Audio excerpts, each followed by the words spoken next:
Samuel Hayes hadn't touched his rifle in 3 years. He'd made a promise to himself the day he buried his wife that he would never again reach for a weapon over something that wasn't his business. But the sound that stopped his horse on the road outside Willow Creek wasn't a scream of anger.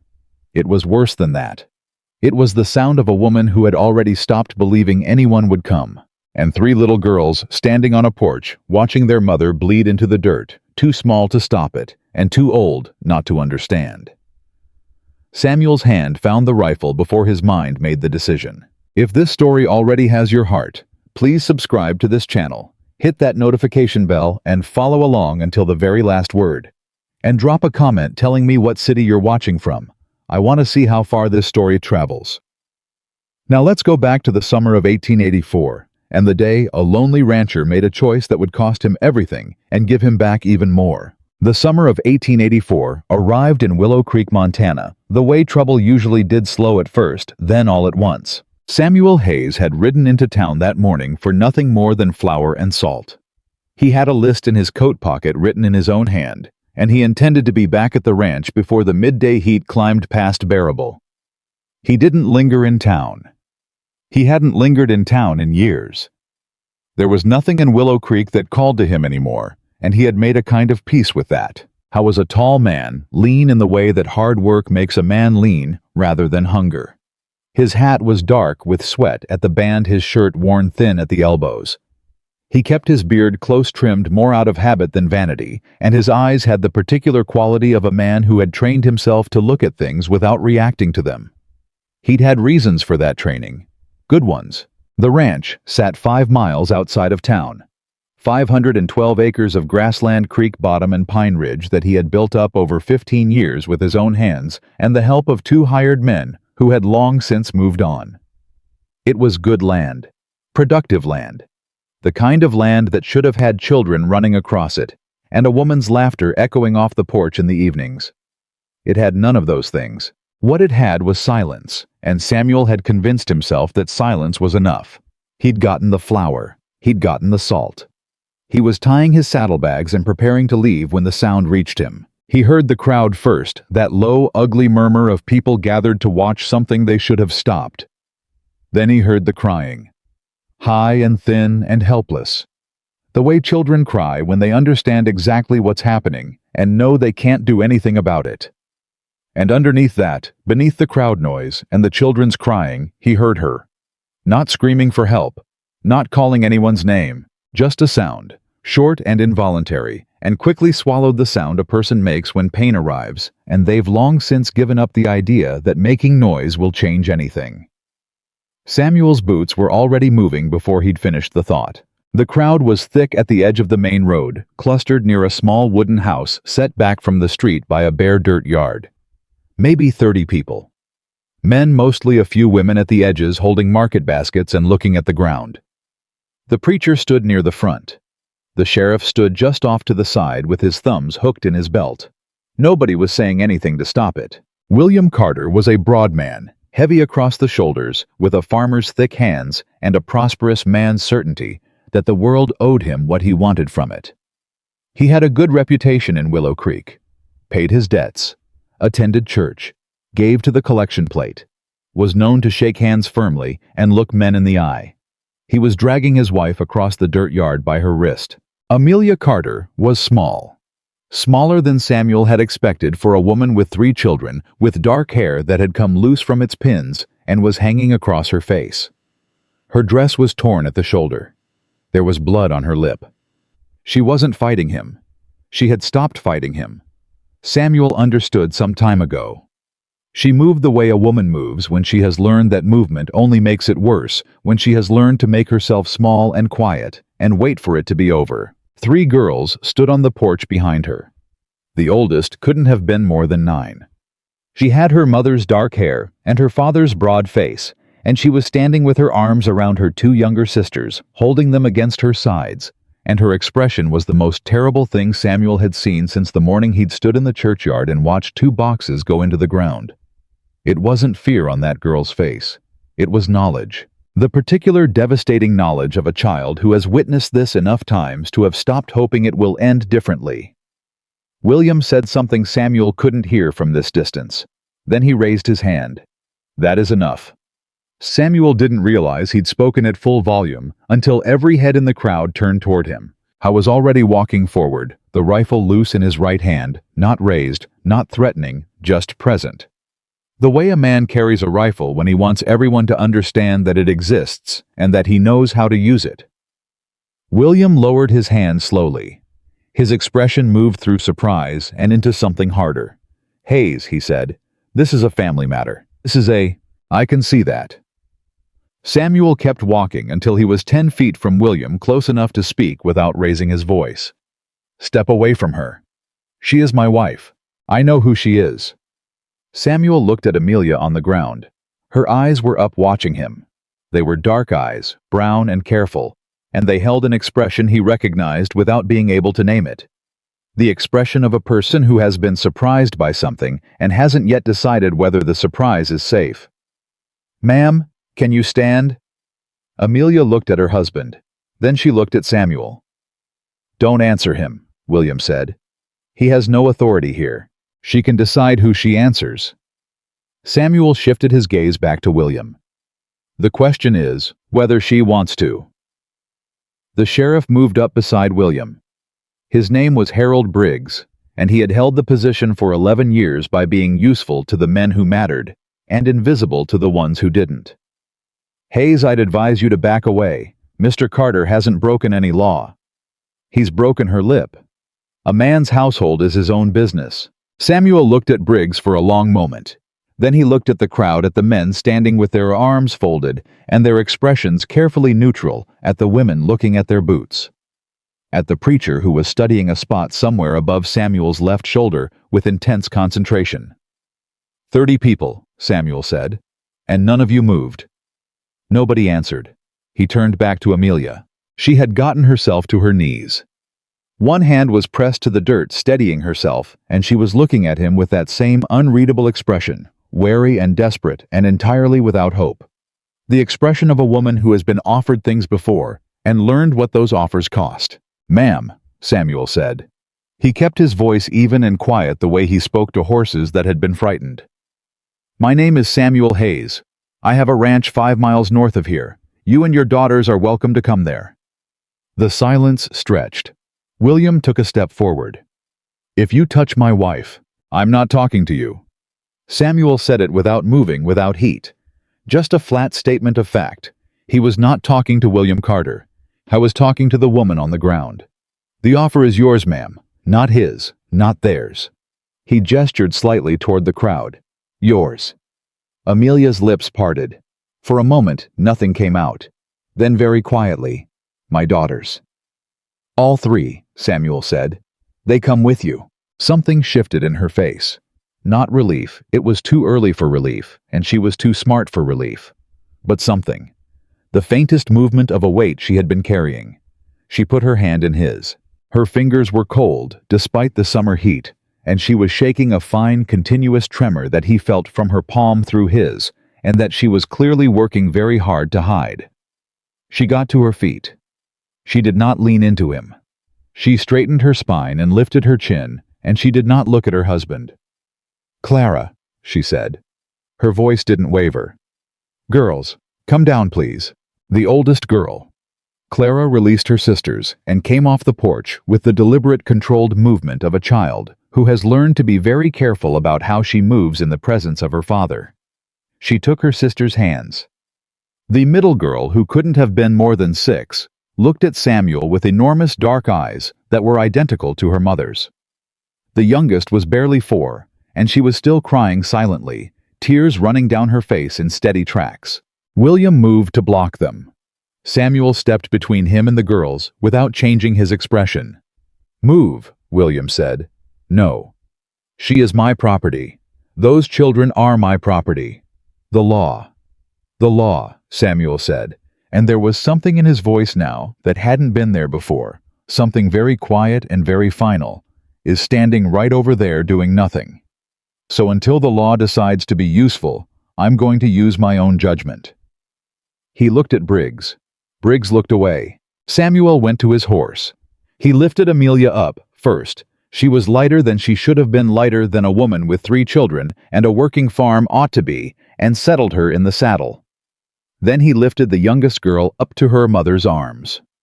The middle girl he boosted up behind the saddle.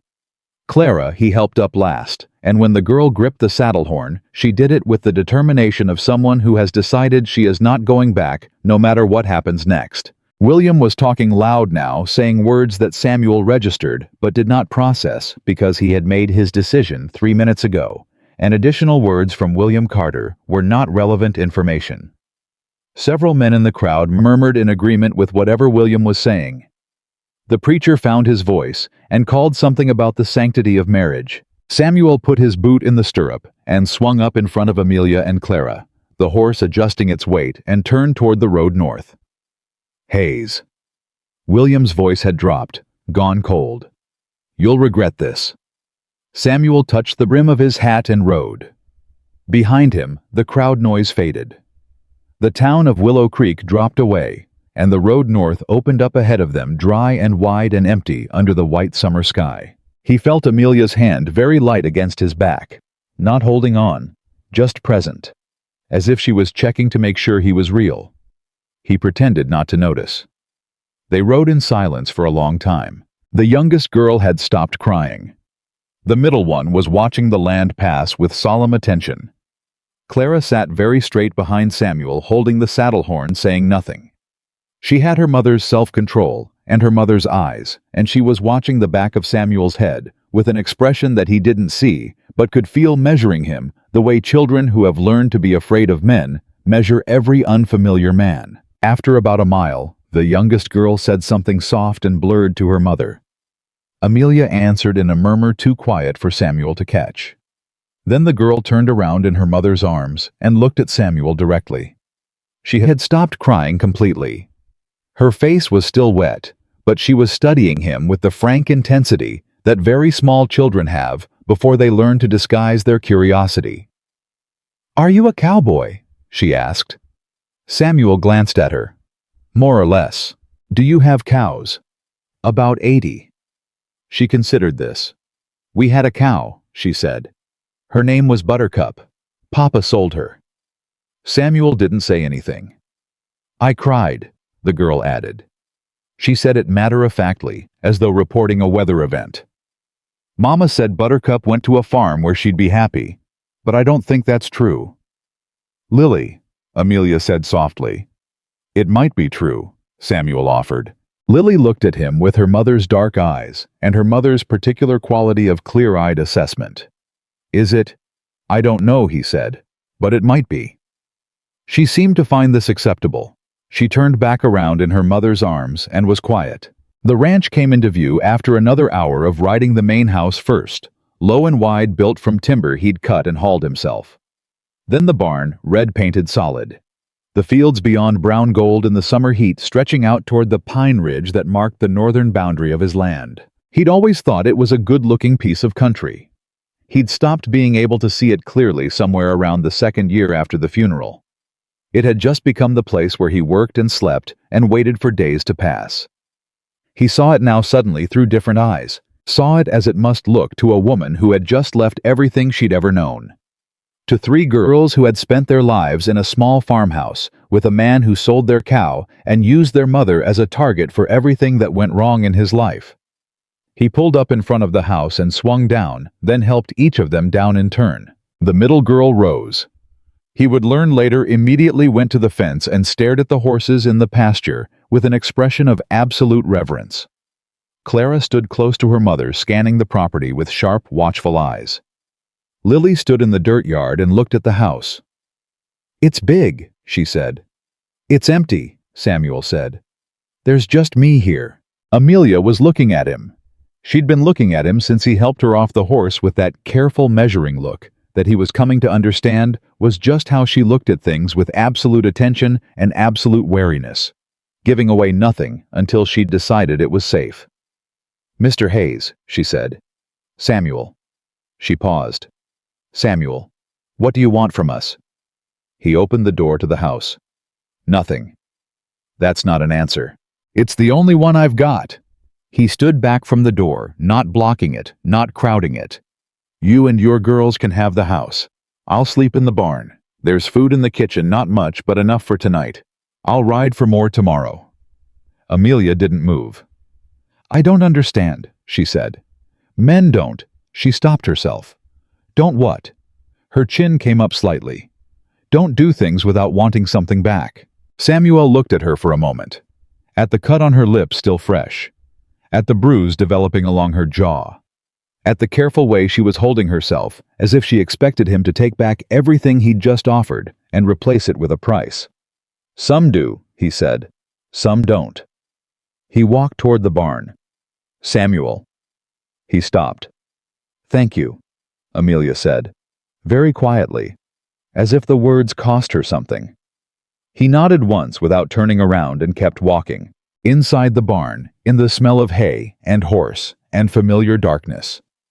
Samuel sat on a bale and put his face in his hands. His heart was going faster than it should have been.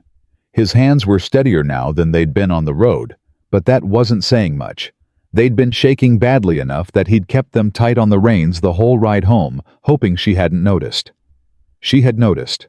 He was fairly certain of that. He'd looked into a dark-eyed woman's face while she was on the ground, and he'd felt something shift in his chest, like ice breaking in March, sudden and cold and irreversible, and full of the sound of moving water where there had been only stillness for so long. He hadn't planned any of it. He had made a list flour salt. That was the plan. That was the extent of the plan. He picked up a piece of straw and turned it in his fingers. Above him in the loft, something rustled. One of the barn cats. The horses moved quietly in their stalls. Outside, faintly, he heard voices. Amelia speaking to her daughters. The words too far away to catch, but the tone clear, steady, calm, reassuring. The tone of a woman who has been the only solid thing in her children's lives for a very long time and has learned to perform stability even when she doesn't feel it.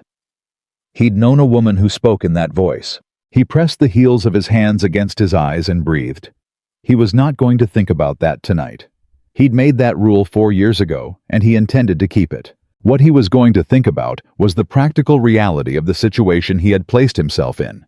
He had brought a woman and 3 children onto his property. He had done so in front of 30 witnesses, including the sheriff, and a man who would certainly take legal action. He had no plan beyond tonight.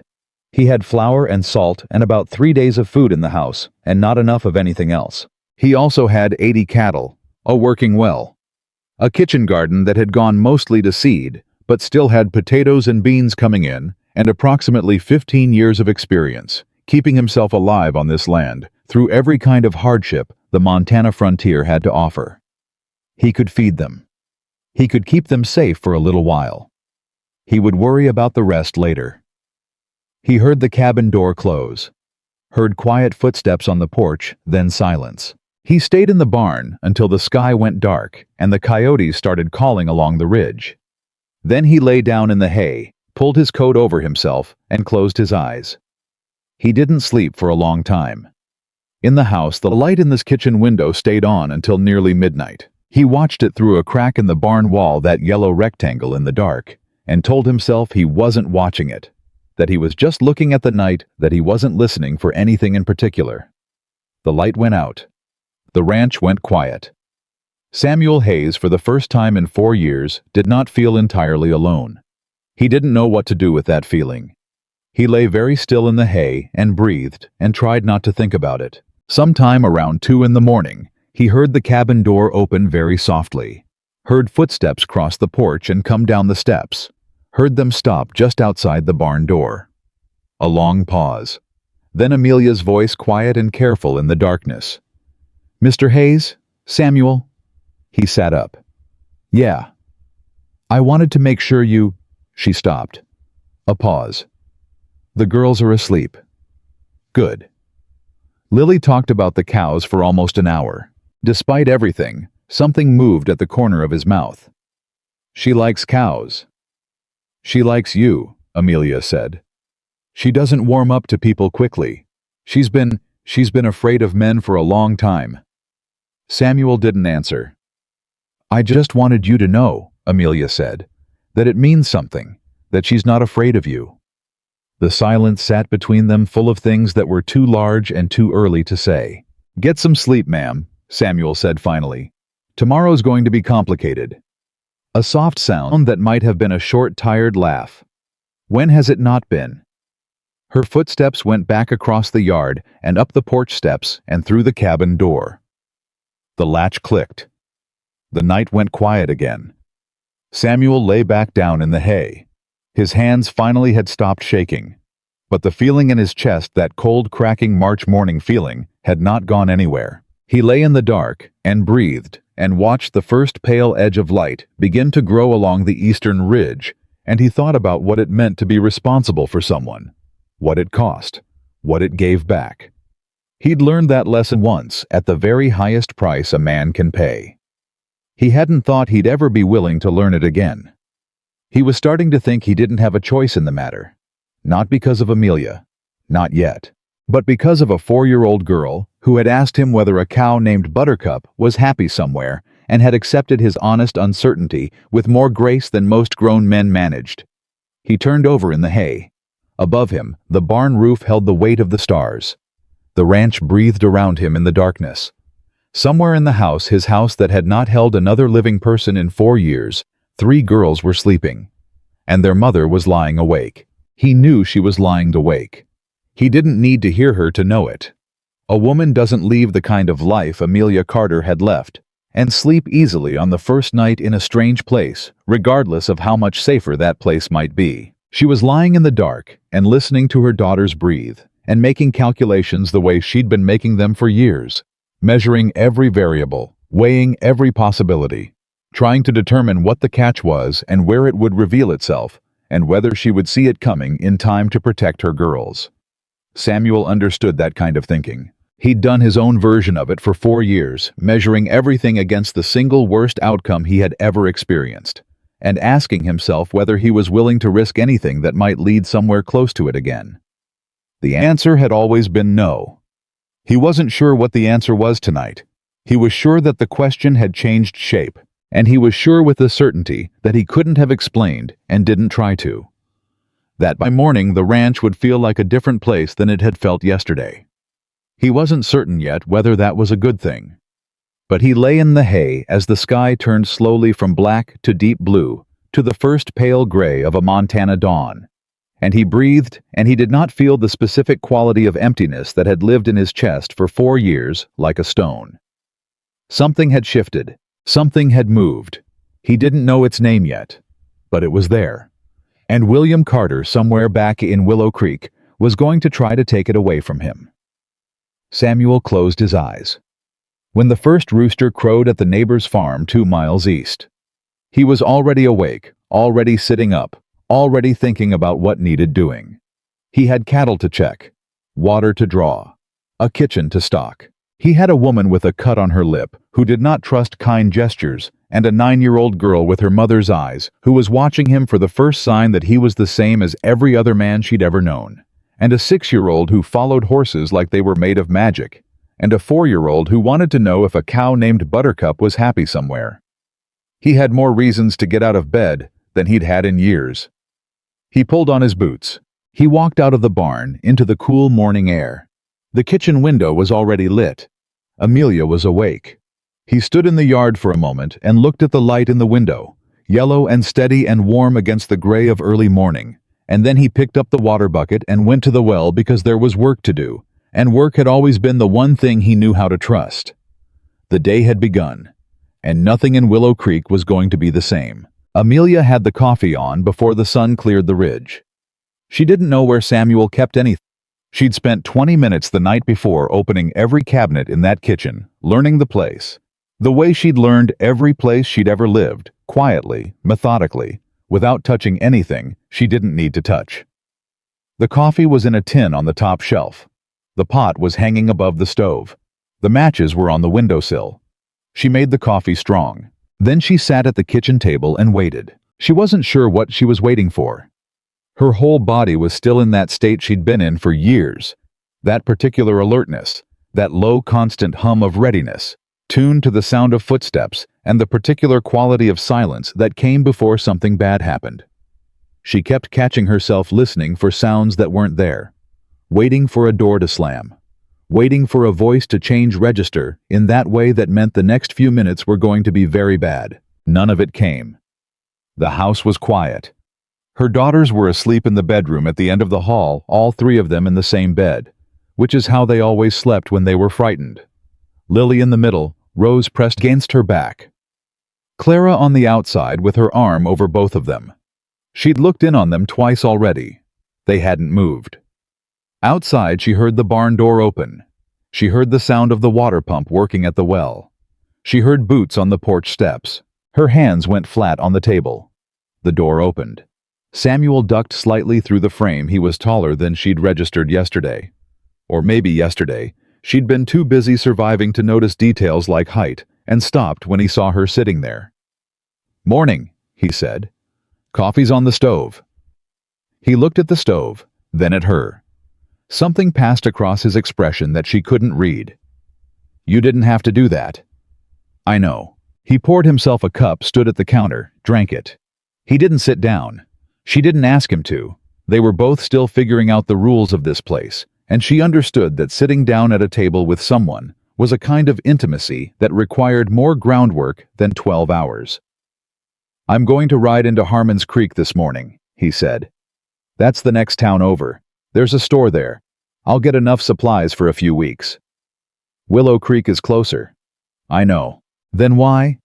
"Because William Carter's brother-in-law owns the Willow Creek General Store, and I'd rather not give him the opportunity to overcharge me or send word back to William about what I'm buying." He said it without drama. Just a fact. Harmon's Creek is an hour further, but it's quieter. Amelia looked at her coffee cup. "You've already thought about all of this." "Some of it. Not all of it." "What haven't you thought about?" Samuel was quiet for a moment. "What happens when he comes with papers?" She looked up. "He will," Samuel said. "William Carter is not the kind of man who lets things go. He's going to get a lawyer, or he's going to get the sheriff, or he's going to get both, and they're going to come out here with documentation saying you're his wife, and those girls are his daughters, and the law is on his side." He set down the cup. "I want you to know that now, so it doesn't surprise you when it happens." Amelia held his gaze. "And what do we do when that happens?" "I don't know yet." "That's not a comforting answer." "No," he agreed. "It isn't." He picked up his hat from the hook by the door. "But I'd rather give you an honest one." He was out the door before she could respond, and she sat at the table and turned her coffee cup in both hands and thought about what it truly meant to be given an honest answer by a man. Even an unsatisfying one. William had never given her an honest answer in 11 years of marriage. He'd given her promises and explanations and justifications, and every single one of them had been a version of the same lie dressed in different clothes.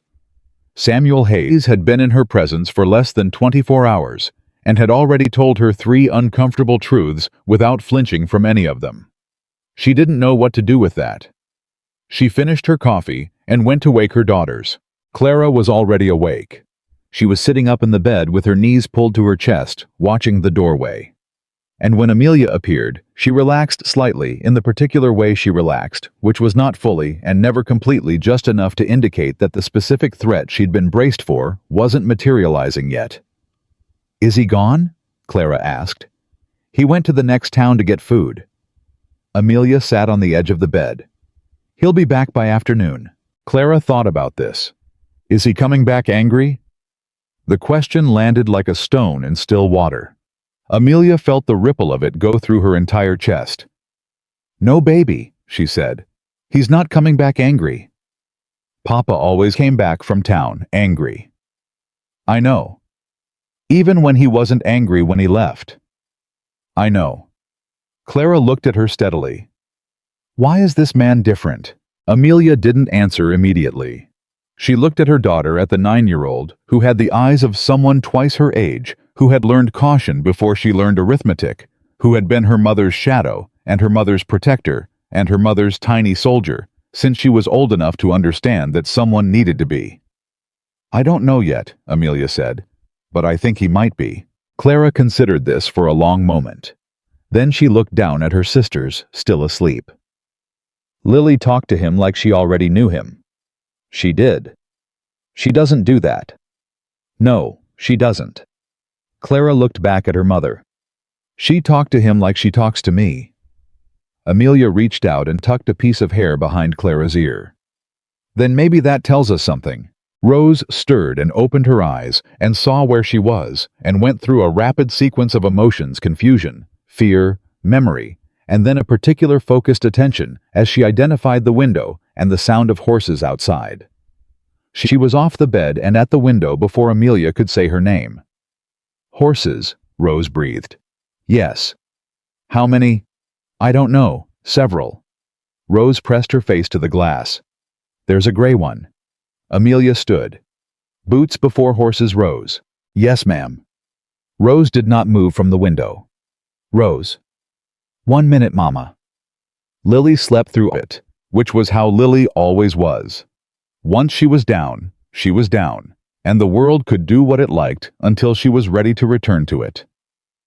Amelia let her sleep and went back to the kitchen and started making breakfast with what she'd found in the cabinets the night before. By the time Samuel's hoofbeats came up the road in the late morning, she had the kitchen organized, the stove going properly, and Rose sitting on the porch fence, staring at the pasture with the expression of a person who has found the thing they've been looking for without knowing they were looking. Samuel came through the gate with 2 loaded saddlebags and a crate strapped across the back of the horse, and before he'd fully dismounted, Rose was beside him. "What's the gray one's name?" she asked. He looked down at her.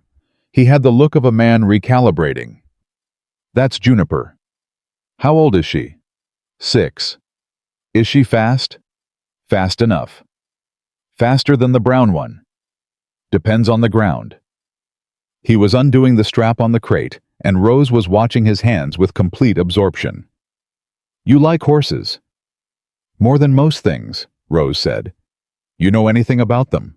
"I know they need water twice a day, and their hooves need checking after a ride, and you shouldn't spook them from behind." She said it with the casual authority of someone reciting things they've learned the way other children learn nursery rhymes. "Papa never let me near the horses." Samuel straightened with the crate in his arms. He looked at Rose for a moment. "You want to brush Juniper down after I unload this?" Rose went completely still. "She needs it after the ride," Samuel said. "And I need to get this inside." "Yes," Rose said. "Yes, sir." She said it so fast and so completely that something in Samuel's expression shifted just slightly. Just for a moment, and he nodded and carried the crate toward the house. Clara was standing on the porch. She watched him come up the steps with the same careful attention she gave everything, not moving, not speaking. He'd have to pass her to get through the door. He stopped 1 step below her, which brought them to roughly the same height. "Morning," he said. "Morning." Clara's voice was perfectly neutral. "Sleep all right?" "Yes, sir." A pause. "I got some things from the store, including some flour if somebody wants to make biscuits later." Clara's expression didn't change. "I don't know how to make biscuits." "I do," Samuel said. "I'm not particularly good at it. Could probably use some help." Another pause. Clara looked at the crate, then back at his face, measuring something. "My mother makes good biscuits." "Does she?" "When she has the right flour." "Then we're in luck," Samuel said, "because I got the right flour." He tilted his head slightly toward the door. "You want to let me past, or would you like to inspect the goods first?" The corner of Clara's mouth moved. Not quite a smile, but something adjacent to one. She stepped aside. He went through the door, and Clara stood on the porch and looked out at the yard, where Rose was already brushing Juniper's flank with the focused reverence of someone performing a sacred act. And she breathed, and something in her posture changed. Nothing dramatic, nothing visible from a distance. Just a faint easing of the particular tension that had lived in her 9-year-old shoulders for years. Amelia saw it from the kitchen window. She turned back to the stove before either of them could notice her watching. Samuel set the crate on the kitchen table and started unpacking. Flour, cornmeal, dried beans, salt pork, coffee sugar. A jar of molasses. 2 cans of peaches. A small paper bag that he set aside from the rest. Amelia looked at the bag. "What's that?" "Peppermints," he said. He didn't look at her. Thought the girls might like something sweet. She looked at the small paper bag for a moment.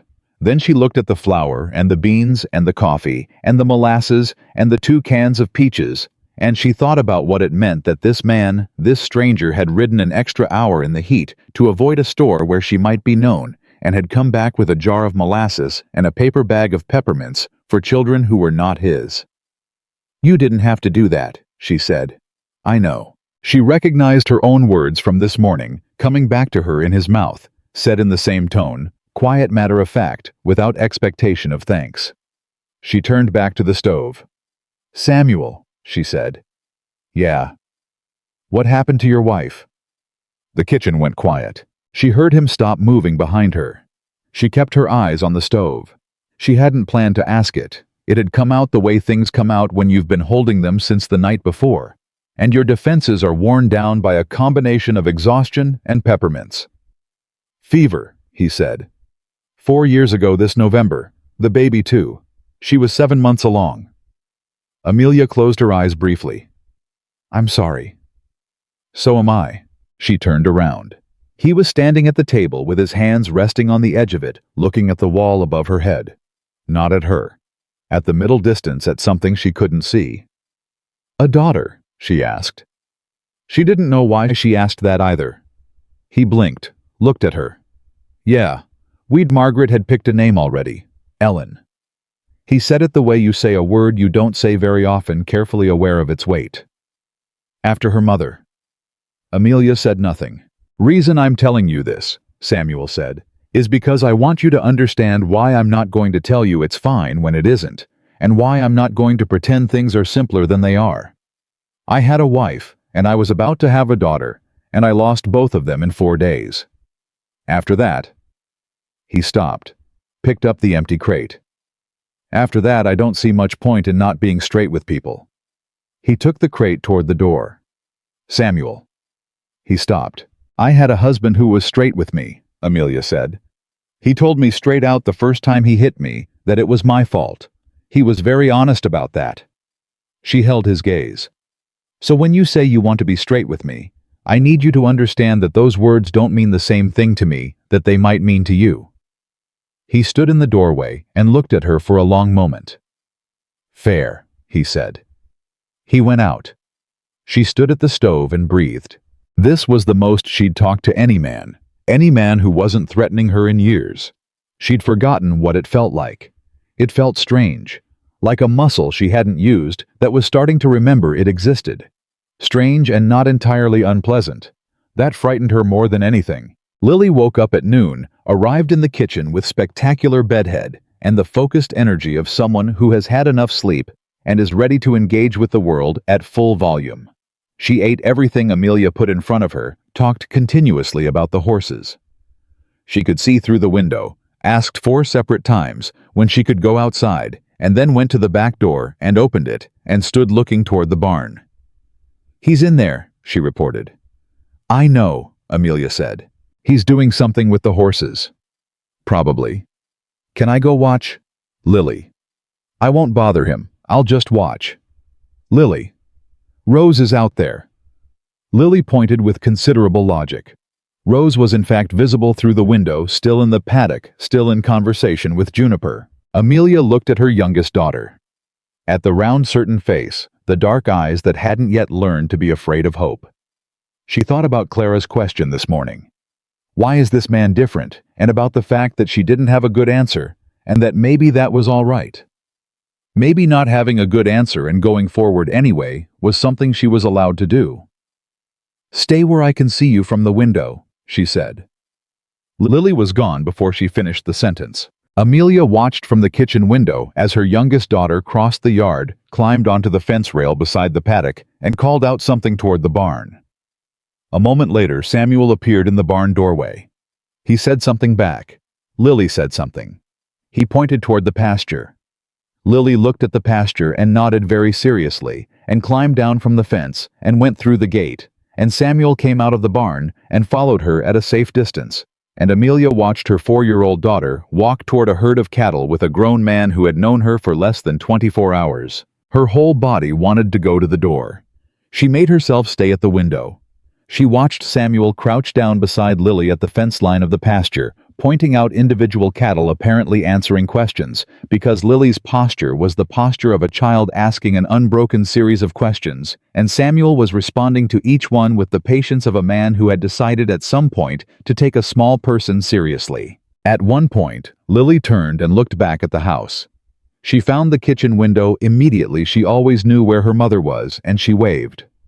Amelia raised her hand. Then Lily turned back to the cattle and grabbed Samuel's sleeve to point at something. The way a child grabs the sleeve of a person they've decided they can trust unselfconsciously, naturally, without calculation. Amelia turned away from the window. She put her hands flat on the counter and breathed. A child who'd been afraid of men for 2 years had grabbed a stranger's sleeve. That meant something. She didn't know yet whether it meant something good or something terrifying or both, which was rapidly becoming her dominant experience of this entire situation. She started making biscuits. The afternoon moved forward in a way that Amelia kept waiting to collapse, waiting for the thing that always happened. The shift in atmosphere, the wrong word, the particular silence that preceded catastrophe. It didn't come. Samuel came in for the midday meal. Ate what she put in front of him, said it was good, and meant it. She could tell when compliments were real and when they were currency, and this one was real. Clara helped with the dishes, and Samuel showed her where everything went, and at some point, Lily appeared in the kitchen doorway, holding what appeared to be a piece of straw, and demanding to know if cows liked straw or hay better as a general rule. "Hay," Samuel said. "That's what I thought," Lily said and left. Clara looked at Samuel. "She told you about Buttercup." "She did. She tells everyone about Buttercup." "Is Buttercup a sore subject?" Clara looked at the dish in her hands. "Papa sold her because Lily cried too much. He said the noise was giving him a headache." The kitchen went very quiet. Samuel picked up the next dish without changing his expression. "Rose seems to have a gift with horses." Clara glanced up. "Natural," he said. "The gray one doesn't let most people near her. Rose had her eating out of her hand inside an hour." Something shifted in Clara's face. Not the guarded, careful expression she'd been wearing since they arrived. Something softer. Something that might, under the right circumstances, grow into something like pride for her sister. "Rose has always been that way," Clara said. "With animals. It's a rare thing.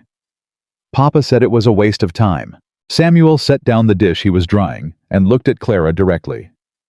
"Your papa was wrong about a lot of things." Clara looked back at him. For the first time since they'd arrived, the 9-year-old's expression was something other than careful. "Yes," she said quietly. "He was." She picked up the next dish and dried it. That evening, Amelia found Samuel sitting on the porch steps after the girls were in bed. He had a cup of coffee. He wasn't drinking, and the expression of a man who was doing arithmetic he didn't like the results of. She sat on the step beside him, not close, with a foot of air between them, and looked out at the dark. "They sent a rider," Samuel said. She went still. "When?" "This afternoon, while you were getting the girls settled. He came up the road, got close enough to see the house, and turned back." "A rider from William." "Had to be." Amelia let out a slow breath. "How long do we have?" "Before the lawyers, or before he comes himself?" "Either." "A week, maybe. Probably less." He finally drank some coffee. "The sheriff here doesn't have jurisdiction, but the county sheriff does, and William's got money enough to buy a county sheriff. So what do? We start building something they can't take apart easily." He turned the cup in his hands. "If you're willing." She looked at him. "What does that mean?" "It means I'd like to go into Harmon's Creek tomorrow and talk to the lawyer there. Jacob Holt, I've known him 15 years. He's a fair man. I want to understand what the law actually says and what rights you actually have, because right now William's operating on the assumption that nobody's bothered to look that up. And if the law says I have to go back, then we find out what laws exist above that one." He said it evenly. "There are judges. There are territories. There are things a good lawyer can do to slow a process down until better options appear. It is not hopeless, Amelia. It feels that way, but it is not." She noticed he'd used her name without the ma'am. She decided not to say anything about it. "You'd do all of this," she said, "for people you don't know. I know you now. You've known me 24 hours. 24 hours is enough to know what kind of woman someone is." He looked at her. "You made coffee at dawn in someone else's kitchen and organized his cabinets so he could find things. You answered honestly when I asked what you were afraid of. You let your daughters be themselves in a place they had no reason to feel safe, and they felt safe anyway, because you did the work to make that possible, even when you were running on nothing." He looked back at the dark. "I knew women like that. I only got to know one of them long enough." The night stretched between them, full of things neither of them was ready to say. "I'm afraid," Amelia said. Not a confession, a statement of fact delivered plainly. "Every minute. I'm afraid he's going to come, and I'm afraid the law is going to side with him, and I'm afraid I made a terrible mistake, and I'm afraid I didn't, and I don't know which fear is worse." "The second one," Samuel said. She looked at him. "Being afraid you made the right choice is worse," he said. "Because if you made the wrong one, you know what to do. You run, or you fight, or you accept it. But if you made the right one, you have to protect it. And that's harder." She sat with that for a moment. "How do you know?" "Because I made the right choice marrying Margaret, and I spent 4 years after she died wishing I'd made the wrong one, because at least then the loss would have made sense." Amelia was quiet for a long time. "She would have liked your daughters," Samuel said. His voice had changed register slightly. Still even, but something underneath it that wasn't quite steady. "Margaret. She would have made Lily tell her everything about every animal on the place within the first hour." Amelia smiled. In the dark where he couldn't see it clearly. Lily would have enjoyed that. Rose she would have taken straight to the barn. Rose would have never come back out. No, I don't think she would have. A silence, but easier now. The specific ease of people who have shared something that cost them something and found out the sharing didn't break anything. "Clara," Amelia said. "She's going to be the hard one. She's protective. She's been protecting me since she was 5 years old, and she shouldn't have had to, and I don't know how to fix that." "You let her not protect you," Samuel said. "Every time she tries to stand between you and something, you stand in front of her instead. I've been trying to do that. I know, she's watching." He paused. "She watches everything. But she saw you step forward this afternoon when Lily ran out to the pasture. You could have gone yourself. You stayed at the window and let Lily go." Amelia turned to look at him. "You saw that from the barn." He wasn't apologetic about it. "Clara was on the porch. She saw it too. And she went from watching me like I was a threat to watching you like she was checking something off a list." Amelia faced forward again. "What list?" "The list of things a person does when they're starting to trust where they are," Samuel said. She didn't answer. In the pasture, something moved through the dark, one of the horses shifting, the sound of hooves on dry ground. The coyotes had started on the ridge again, but farther tonight, distant and thin. "Samuel," Amelia said. "Yeah." "Do you want us here?" I was quiet for long enough that she started to wish she hadn't asked. Then he said, "I want you safe. I want your daughters safe. I want Clara to sleep without listening for something to go wrong." He paused. "Whether that requires wanting you here, yeah, I reckon it does." She turned that over. "That's a careful answer," she said. "I'm a careful man." "You weren't careful yesterday. Yesterday you walked into 30 people and pointed a rifle." "That wasn't careful," Samuel agreed. "That was something else." "What was it?" He picked up his coffee cup and stood. "Something I'll figure out when there's time." He looked down at her on the step. "Get some sleep, Amelia. Tomorrow's going to be a long day." He went inside. She sat on the step alone and listened to the night, the coyotes on the ridge, the horses in the pasture, the creek somewhere to the north moving over stones in the dark. The sounds of a place that was alive. A place that had things happening in it that had nothing to do with her husband's anger or the town's judgment or the particular cold weight of a life spent waiting for permission to breathe. She sat there for a long time. Then she went inside and she locked the door. Not out of habit this time, but because she wanted the night to stay out and the quiet to stay in, and she lay down in the dark room and listened to her daughters breathe around her. Clara was awake. Amelia could tell from the quality of her stillness. She reached across and found her daughter's hand in the dark. Clara held it. They didn't say anything.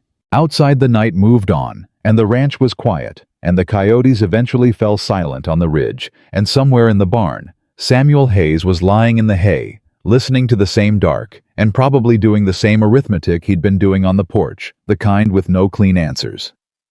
And 2 miles up the road, Amelia was almost certain she heard a horse on the road. Moving slowly, not going anywhere, just watching. She held Clara's hand tighter. Neither of them said a word. The horse on the road stayed for a long time. Then the sound faded, and Clara, who hadn't fully slept since they arrived, closed her eyes. And Amelia lay awake in the dark until she heard Samuel's boots on the ground outside, heard him cross the yard, heard him stop near the road for several minutes, heard him come back. Only then did she breathe easily. Only then did she close her eyes. The night passed. Morning would bring Jacob Holt and lawyers and the slow machinery of the law. But tonight the ranch held, and everyone inside it slept. Jacob Holt's office smelled like old paper and tobacco. And the man himself looked exactly like someone who had spent 30 years reading contracts written to deceive people, tired in the eyes, careful in the mouth, with the kind of patience that isn't born but built, one disappointment at a time. He listened to Samuel without interrupting. Then he listened to Amelia. She hadn't planned to come. Samuel had asked her to stay at the ranch with the girls. She'd gotten the girls settled with Clara in charge, and saddled her own horse before he'd finished his coffee. And when she came out of the barn, he looked at her for a moment and said nothing, and they rode to Harmon's Creek together in the early morning without discussing it further. Jacob Holt looked at her across his desk when she finished speaking and said, "Mrs. Carter, I want you to understand something before I tell you what the law says." "All right," she said. "What the law says and what is right are not always the same thing. In fact, in cases like yours, they are frequently opposites." He folded his hands on the desk. "Your husband has legal claim to you as his wife. He has legal claim to your daughters as his children. The court in this territory will uphold both of those claims if he pursues them." Amelia kept her hands still in her lap. "So I have nothing. I didn't say that." He looked at Samuel. "What Samuel has done by providing you shelter complicates things considerably. If you remain here long enough to establish residence, if there are witnesses to the abuse you've described, if we can document William Carter's conduct in front of the town of Willow Creek on the day in question." He paused. "There are judges in this territory who are not William Carter's friends. Finding the right one takes time. Buying that time takes strategy." "What kind of strategy?" Samuel asked. "The first thing Carter will do is file for abandonment. He'll claim she left him voluntarily, that she's violated her marital obligation, that you've interfered in a legal domestic arrangement." Holt looked at Amelia directly. "He will not frame it as abuse. He will frame it as a wife who ran off with another man." "I didn't run off with—" "I know that. You know that. Every person in Willow Creek who watched him drag you across the dirt knows that. But what they tell the court is a different matter, and right now, the 30 people who witnessed it are the 30 people most likely to side with William Carter, because he attends their church and pays their bills." Holt leaned forward. "What I need from you, Mrs. Carter, is names. Anyone in that crowd who might tell the truth. Anyone who has seen or heard things over the years. A doctor, a neighbor, anyone." Amelia thought carefully. "Mrs. Pearson," she said. "Eleanor Pearson. She lives 2 lots down from the farm. She brought me arnica 3 times and never said a word about it to anyone. And Tom Greer, he's the man who shoes horses on the edge of town. He saw William strike me in the yard 2 summers ago. He turned away, but he saw it." "That's a start." Holt was already writing. "Anyone else?" "The doctor, Calloway." She paused. "He set my wrist 2 years ago and wrote in his book that I fell from the porch. But he knew." She kept her voice flat. "He knew, and he wrote it down as a fall anyway." Holt looked up from his writing. Something moved in his expression, the look of a man who has heard this before and has never quite made peace with it. A doctor who documents false causes of injury is a problem for himself, not just for his patient. If he'd rather not have that examined, he may be willing to revise his recollection. "You'd use that against him," Samuel said. "I'd use the truth," Holt said. "The truth happens to be inconvenient for him. That's his problem, not mine." He set down his pen. "Samuel, I need to be honest with you as well. What you did in Willow Creek was right. It was also legally precarious. William Carter could pursue charges against you for interfering in a marital matter, for removing a man's wife and children from his property." "They were standing in the street," Samuel said. "It doesn't matter where they were standing. The silence in the room was the kind that has weight." "So Samuel could be arrested," Amelia said. Her voice came out steadier than she felt. "For taking us out of there." "It's possible," Holt said.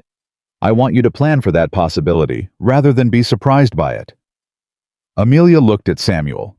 He was looking at Holt with an expression she was starting to recognize, the expression of a man who has already decided the answer and is listening to the terms for pure information purposes. "What do I need to do?" Samuel said.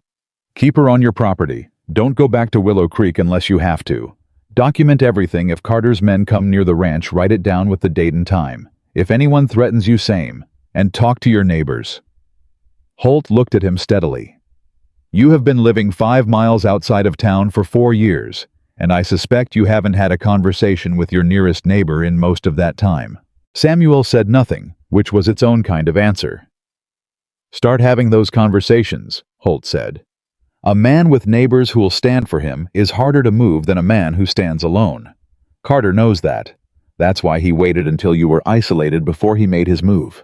They rode back to the ranch in the kind of silence that happens after a conversation that has handed you both more clarity and more fear than you started with. The road north was empty in the mid-morning heat. The sky was very blue.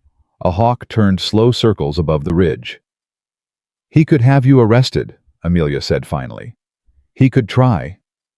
"Samuel, that isn't an answer. It's the most honest one I've got." He glanced at her. "I knew when I rode into that crowd that there were going to be consequences. I chose to ride in anyway." "Why?" He looked at the road ahead. "Because I couldn't not," he said. "And I've spent 4 years doing things because I could or couldn't, and it turned out that's no way to decide anything." She thought about that for the rest of the ride. They came back to the ranch to find Rose on top of the fence around the paddock, not sitting on it, standing on it, balanced with her arms out, walking the rail, the way a tightrope performer walks a wire, while Juniper watched from 5 feet away, with the alert, interested expression of a horse that has found something genuinely entertaining. "Rose," Amelia's voice carried across the yard. Rose stopped, looked at her mother, looked at the ground, looked back at her mother. "I was almost all the way around." "Get down." "I wasn't going to fall." "Rose." She got down. Juniper lost interest and went back to the water trough. Samuel tied his horse and watched Rose hop off the fence and come toward them with the particular combination of unrepentant and preemptively charming that was entirely her own. "She was watching me practice," Rose said, jerking her thumb at Juniper. "I think she liked it." "She's a horse," Amelia said. "Horses like interesting things." Rose looked at Samuel. "Don't they?" "Some of them," Samuel said. He was not successful at entirely hiding the corner of his mouth. Juniper particularly. Rose looked at her mother with the expression of someone who has just been vindicated by expert testimony. Amelia pointed at the house. "Inside. Wash your hands." Rose went with dignity. Inside, Clara had made lunch competently, efficiently, from the supplies Samuel had brought back yesterday without being asked. She'd set the table and kept water hot on the stove, and when Amelia came through the door, she looked at her with those old dark eyes and said simply, "What did the lawyer say?" "That we have options," Amelia said. But it takes time." Clara absorbed this. "How much time?" "We don't know yet." "And Papa is going to try to use the law," Amelia said. She sat down at the table. "He's going to make it look like I left him, like I chose to leave." Clara's jaw set hard. "Then we tell the truth." It's not that simple, baby. Why not? Clara sat across from her. Not like a child sitting across from a parent. Like a person sitting across from another person, direct and unblinking. We tell the truth. All of us. I'll tell them what I saw. Rose will tell them. Lily will tell them.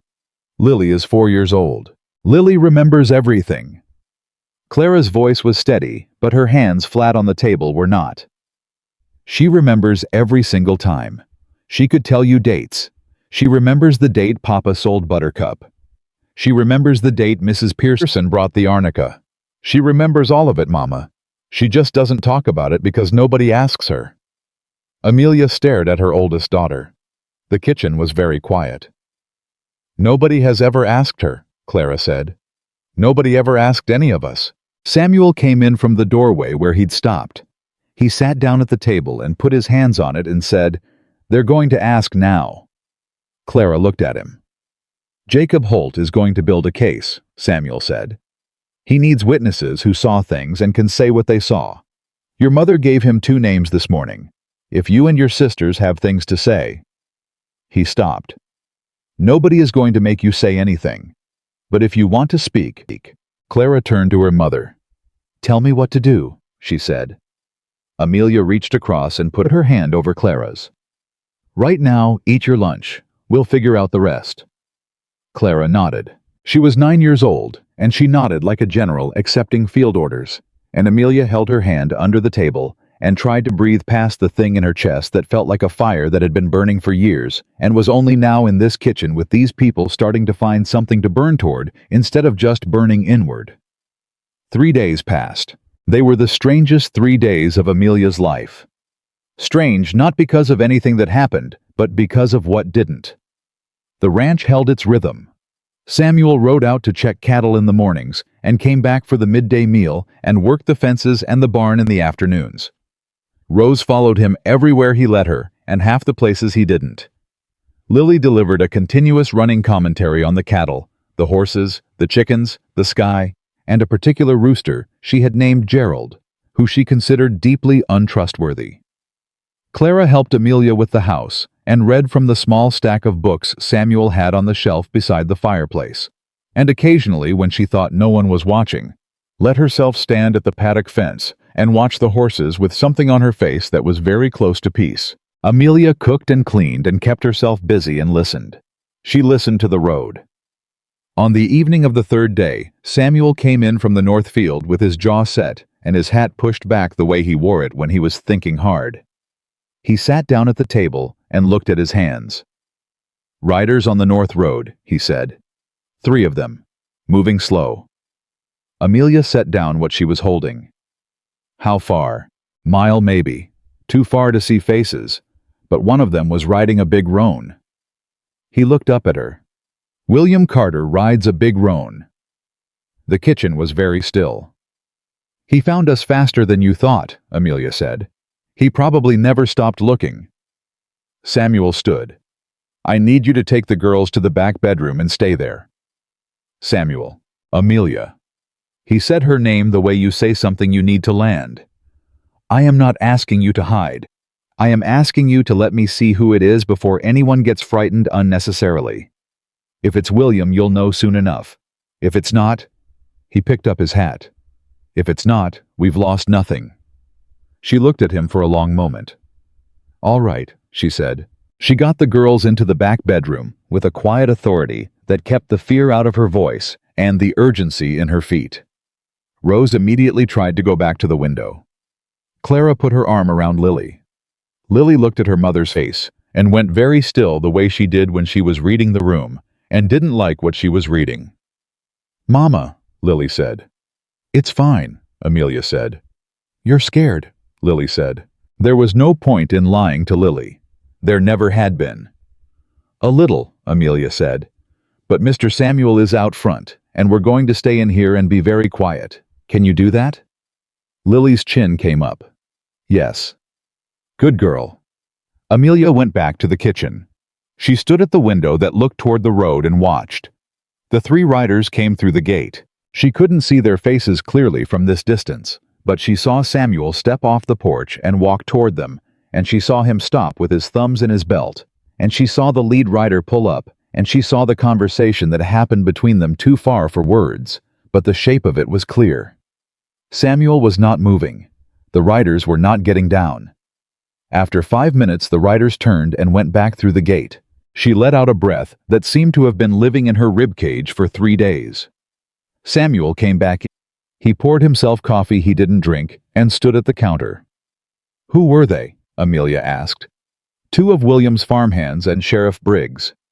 Her stomach dropped. Briggs came himself. Briggs delivered a message. Samuel's voice was perfectly even. "William has filed in county court. The hearing's in 10 days. They need me to present myself and answer the charge of unlawful interference in a domestic arrangement." Amelia pressed her hand flat against the counter.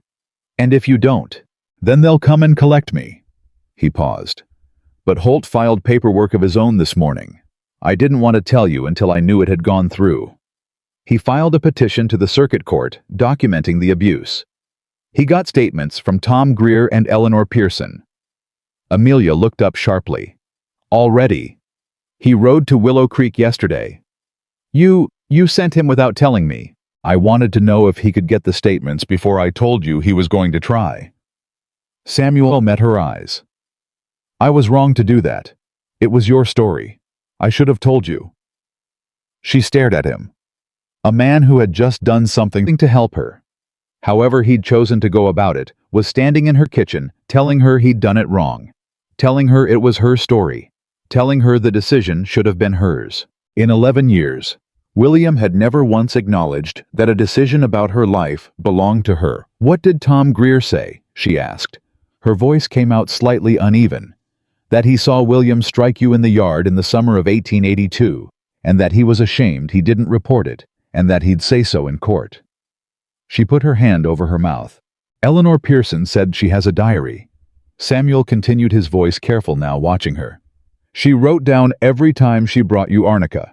She wrote down dates, causes as you described them, and her own observations. She's kept it for 3 years. He stopped. "Amelia, she's kept records for 3 years." Amelia lowered her hand. "She knew," Amelia said. "She knew. She never said anything. She said she was afraid. She said she didn't know what to say." Samuel set down his coffee cup. "She cried when Holt talked to her. She said she'd been waiting for someone to ask." The kitchen went very quiet. Outside, Lily's voice came through the wall asking Clara something. Clara's answer low and steady. The ordinary sounds of 3 girls in a back bedroom managing their fear with the particular competence of children who had learned to manage too much, too young. "He's going to say I abandoned him," Amelia said. "He's going to try. He's going to say I took his daughters. He's going to try that too. Samuel." She turned to face him fully. "If the court sides with him, if they rule that the girls have to go back." She stopped. "I can't let that happen. I will not let that happen." "It won't happen," Samuel said. "You can't promise that." "No." He met her eyes. "But I can promise you that every legal avenue we have will be exhausted before it does. And I can promise you that Jacob Holt is the best lawyer in 3 counties, and he has never once in 30 years let a case collapse that he believed in." He paused. "And I can tell you that I'm going to that hearing in 10 days, and I'm going to stand up and say exactly what I saw in that street and let them decide what to do with it. They could arrest you afterward. Maybe. William has money, and he has the sheriff, and he has the town behind him. He does. And you have—" She stopped. Her voice had done something she hadn't given it permission to do. "You have a bad lawyer in the next county over, and 3 statements from people who were afraid to speak up for 3 years. And you," Samuel said. "I have you." She looked at him. "You're going to stand up in that courtroom," he said, "and you're going to say what happened to you, and no document William Carter waves at any judge is going to be louder than what you say." "How do you know?" "Because the truth has weight," he said. "And because you have been carrying it alone for 11 years and it has not crushed you. That matters. People see that. Real people, not the ones in Willow Creek who looked at their boots, but the kind of people who sit on a bench and decide things. They see that." She didn't answer, But something in her face had changed. It was the next morning that Lily got sick. It came on fast, the way sickness comes on in small children. Fine at breakfast, flushed and glassy-eyed by the mid-morning, burning with fever by noon. Amelia had the cool cloth on her forehead and the water boiling for tea, and was keeping her voice calm and her hands steady, while her heart was doing something that had nothing to do with calm. "She's been chilled," Amelia told Samuel when he came in from the barn. "Since the ride here, maybe." "She didn't say anything. She never says anything." Samuel looked at Lily on the bed, small and flushed, and very unlike her usual self. The constant movement and commentary stilled.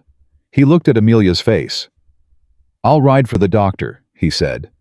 The doctor in Willow Creek knew William Carter. "I'll ride for the doctor in Harmon's Creek. It's an hour. I'll make it 40 minutes. He was already moving. "Stay with her. Keep the fever down." "Samuel." She caught his arm. "William's men are watching the road." "I know. If they see you riding alone." "Then they see me riding alone." He looked at her hand on his arm, then at her face. "I already lost one child," he said. "I won't lose another." He said it the same way she imagined he'd said the most important things in his life, quietly, without drama, as an absolute statement of fact. She let go of his arm. He was gone. The next 45 minutes were the longest of Amelia's life. She sat beside Lily and kept the cloth cold and talked to her in a low, steady voice, telling her about everything she could think of. The cattle in the pasture, what Gerald the rooster had done that morning, the way Juniper had nosed at Rose's pocket looking for apple pieces. Lily's eyes tracked her face. Occasionally she responded, brief and thin-voiced, not herself, but present. Clara sat in the doorway without being asked. Rose sat on the floor beside the bed without being asked. Neither of them spoke. They were simply present, which was the particular language of children who have learned to show love by staying.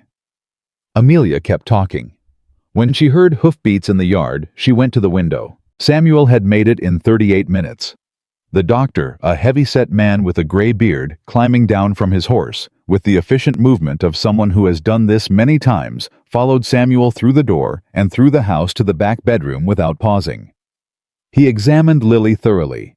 He asked clear questions. He listened. "Fever from exertion and exposure," he said finally. "She needs rest and plenty of water in this." He produced a small bottle from his bag. 2 drops in water 3 times a day. She's young and strong. She'll be on her feet in 3 or 4 days. Amelia closed her eyes briefly. "She'll be fine," he said, and his voice was kind. Not the careful, neutral kindness of a man watching what he says. Actually kind. Children this age come back fast. "Thank you," Amelia said. He looked at her and the bruise on her jaw that was only now beginning to fade. He looked at it for a moment without saying anything. Then he looked at Samuel, who was standing in the doorway. "Samuel Hayes," the doctor said.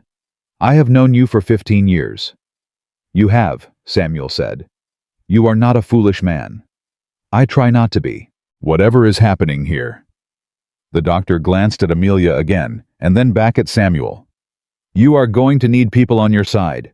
Real people, not lawyers." He picked up his bag. "My name is Dr. Francis Webb, and I have been practicing medicine in this territory for 22 years, and I have seen what I have seen in the course of that practice." He paused at the doorway.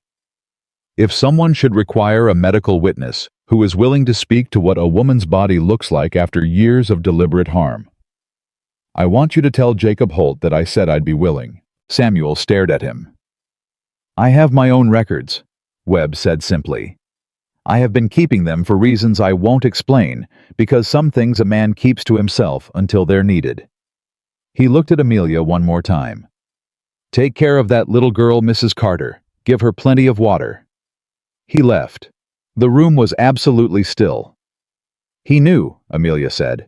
Another one who knew. Samuel came fully into the room and sat in the chair beside the bed and looked at Lily, who had fallen into a light medicated sleep with her hand loose beside her on the blanket. He looked at her the way he looked at things when he was thinking something he hadn't decided how to say yet. "How many people knew?" Amelia said. Not a question. How many people looked at me in that town for 11 years and knew and said nothing? Too many, Samuel said. And now they're willing to speak. When someone else stood up first, Samuel said. That's how it usually works. It's not right, but it's how it works. Someone has to go first. She looked at him. You went first. You went first, he said. On that porch in front of your husband and the sheriff and 30 people, you put your hand in mine. That was first. He met her eyes. I just made it easier to do. Outside the window, the afternoon had turned gold. The particular gold of Montana, late summer, that Amelia was starting to know the quality of warm and heavy and full of the smell of dry grass and something that might have been pine if the wind was right. Lily stirred, opened her eyes. Mr. Sam, she said, her voice small and rough. I'm here, Samuel said. Did you go far? Not too far. Lily looked at the ceiling. Gerald was being loud this morning. I heard. I think he's scared of something. Could be. Maybe he's scared of the men on the road. The room went very still. Amelia looked at her daughter. What men on the road, Lily? The ones that keep stopping. Lily's eyes were half closed, drifting. I see them from the window, at night sometimes, standing still. A pause. Gerald doesn't like them. Samuel and Amelia looked at each other across the bed. How long? Samuel asked very quietly to Amelia. I don't know. She didn't tell me. She didn't think it was important to tell, Samuel said. He stood slowly. He went to the window and looked at the road. Nothing there now in the afternoon light. But the road was a long road, and there were places on it behind the trees along the creek bottom where a man on a horse could stand for a very long time and not be visible from the house. Unless you were 4 years old and watching from a low window in the early morning. Samuel turned from the window. He's not waiting for the court date, Samuel said. His voice was very controlled. He's watching the place. He's learning the rhythm of it when I'm here, when I'm not, when the road is empty. Amelia stood. What does that mean? It means he's planning something that doesn't involve a courthouse. Samuel picked up his hat. It means I need to talk to my neighbors today. Not tomorrow. Today. Samuel. Holt was right, he said. A man alone is easy to move. They want to move me. And the only way to make that harder is to not be alone. He paused at the door. Will you and Clara be all right here for 2 hours? We'll be fine. She held his gaze. Be careful. Always. He was out the door and on his horse in 3 minutes, moving east toward the nearest neighbor at a pace that was not quite a run, but close enough that the dust came up and the birds scattered off the fence line. Amelia stood at the window and watched him go. Clara appeared beside her. She had heard enough. She always heard enough. He's getting help, Clara said. Yes. Good. Clara watched the road until Samuel was out of sight.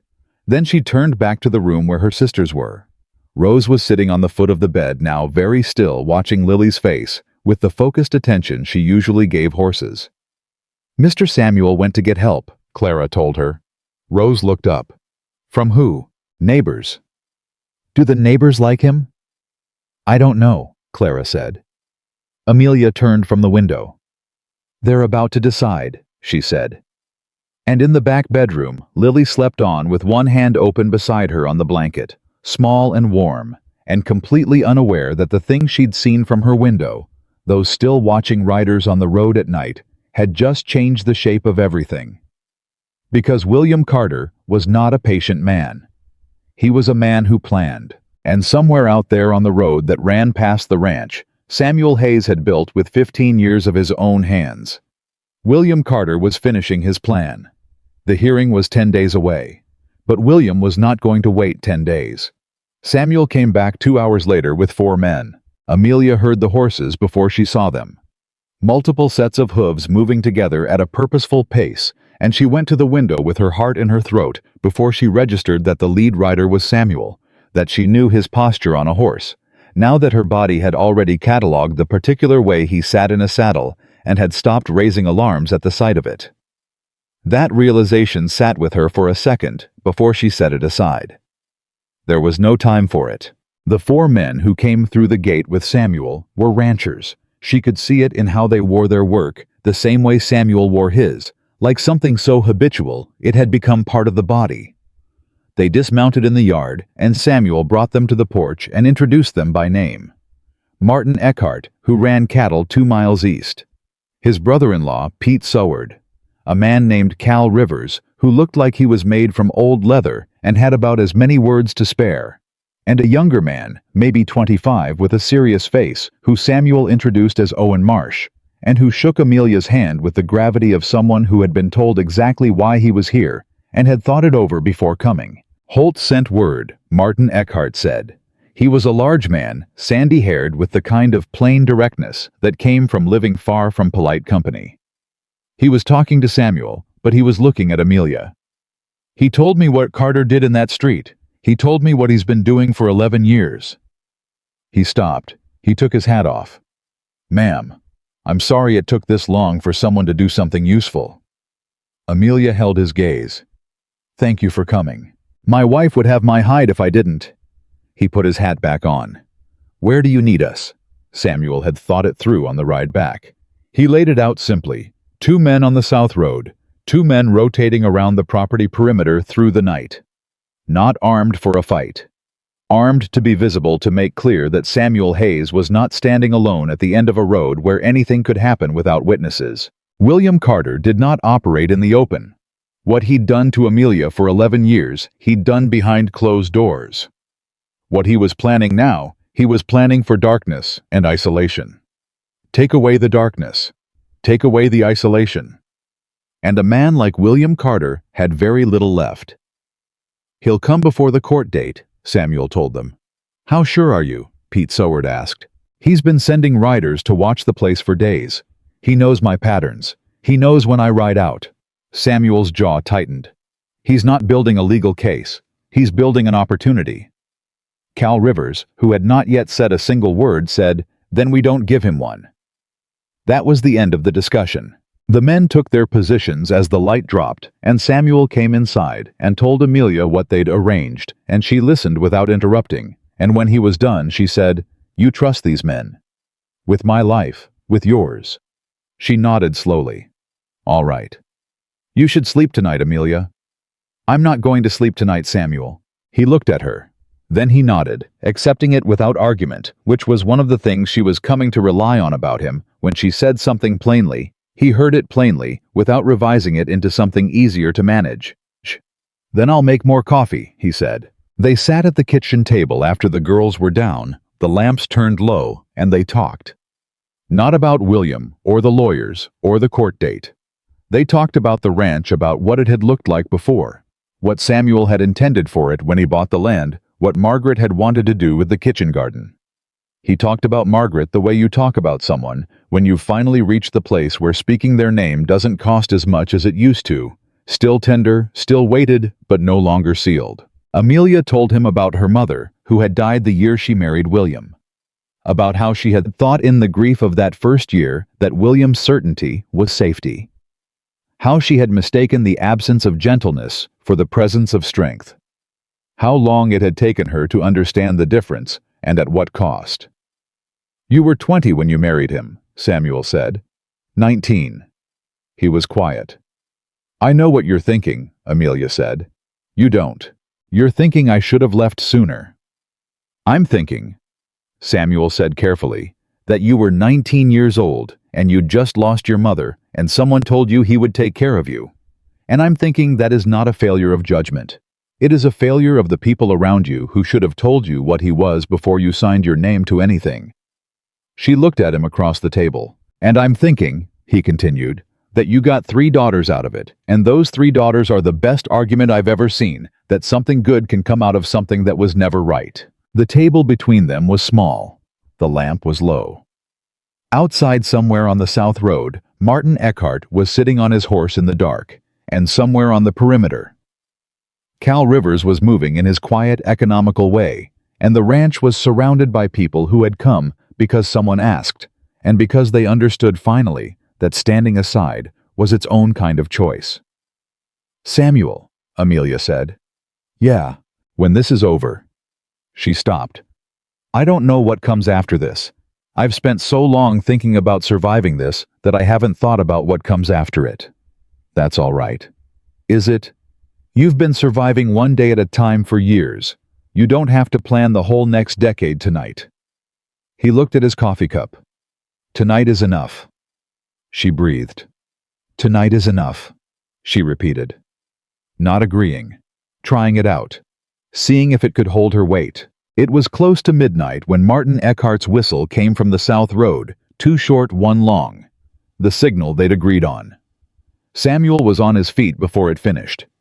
He went to the door and opened it and stepped onto the porch and listened. A moment later, Eckhart came across the yard at a trot. Rider on the South Road, Eckhart said low. Just one, moving slow. Coming toward the gate. Stopped about 200 yards out, just sitting there. Samuel went back inside for his rifle. Amelia was already in the kitchen doorway.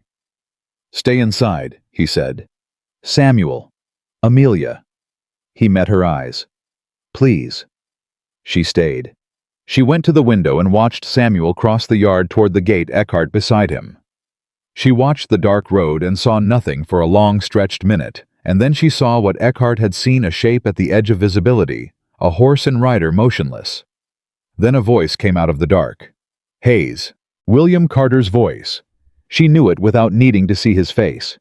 She would know that voice in any dark at any distance for the rest of her life.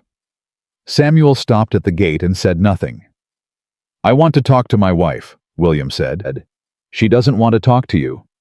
That's not for you to say. She said it herself, Samuel said. This morning. I can get her to say it again if you need to hear it directly. A pause. You have no legal standing here, Hayes. She is my wife. She's a woman standing on my land who has asked me to tell you to leave. That's legal standing enough for tonight. Another pause. Longer. Amelia pressed her hand flat against the window glass and breathed. I've got lawyers, William said. So does she. I've got the sheriff. Briggs has got no jurisdiction on private property at midnight, Samuel said. And he knows it. That's why he sent you alone. The silence that followed was the particular silence of a man recalculating. You're making a mistake, William said. Everything you're doing, taking in my wife, turning my daughters against me, talking to lawyers, you're buying yourself a world of trouble. Hayes, and for what? For a woman who's going to leave you the same way she's tried to leave everything else. Samuel said nothing. She ran from her responsibilities, William continued. His voice had shifted, still controlled, but with something beneath it.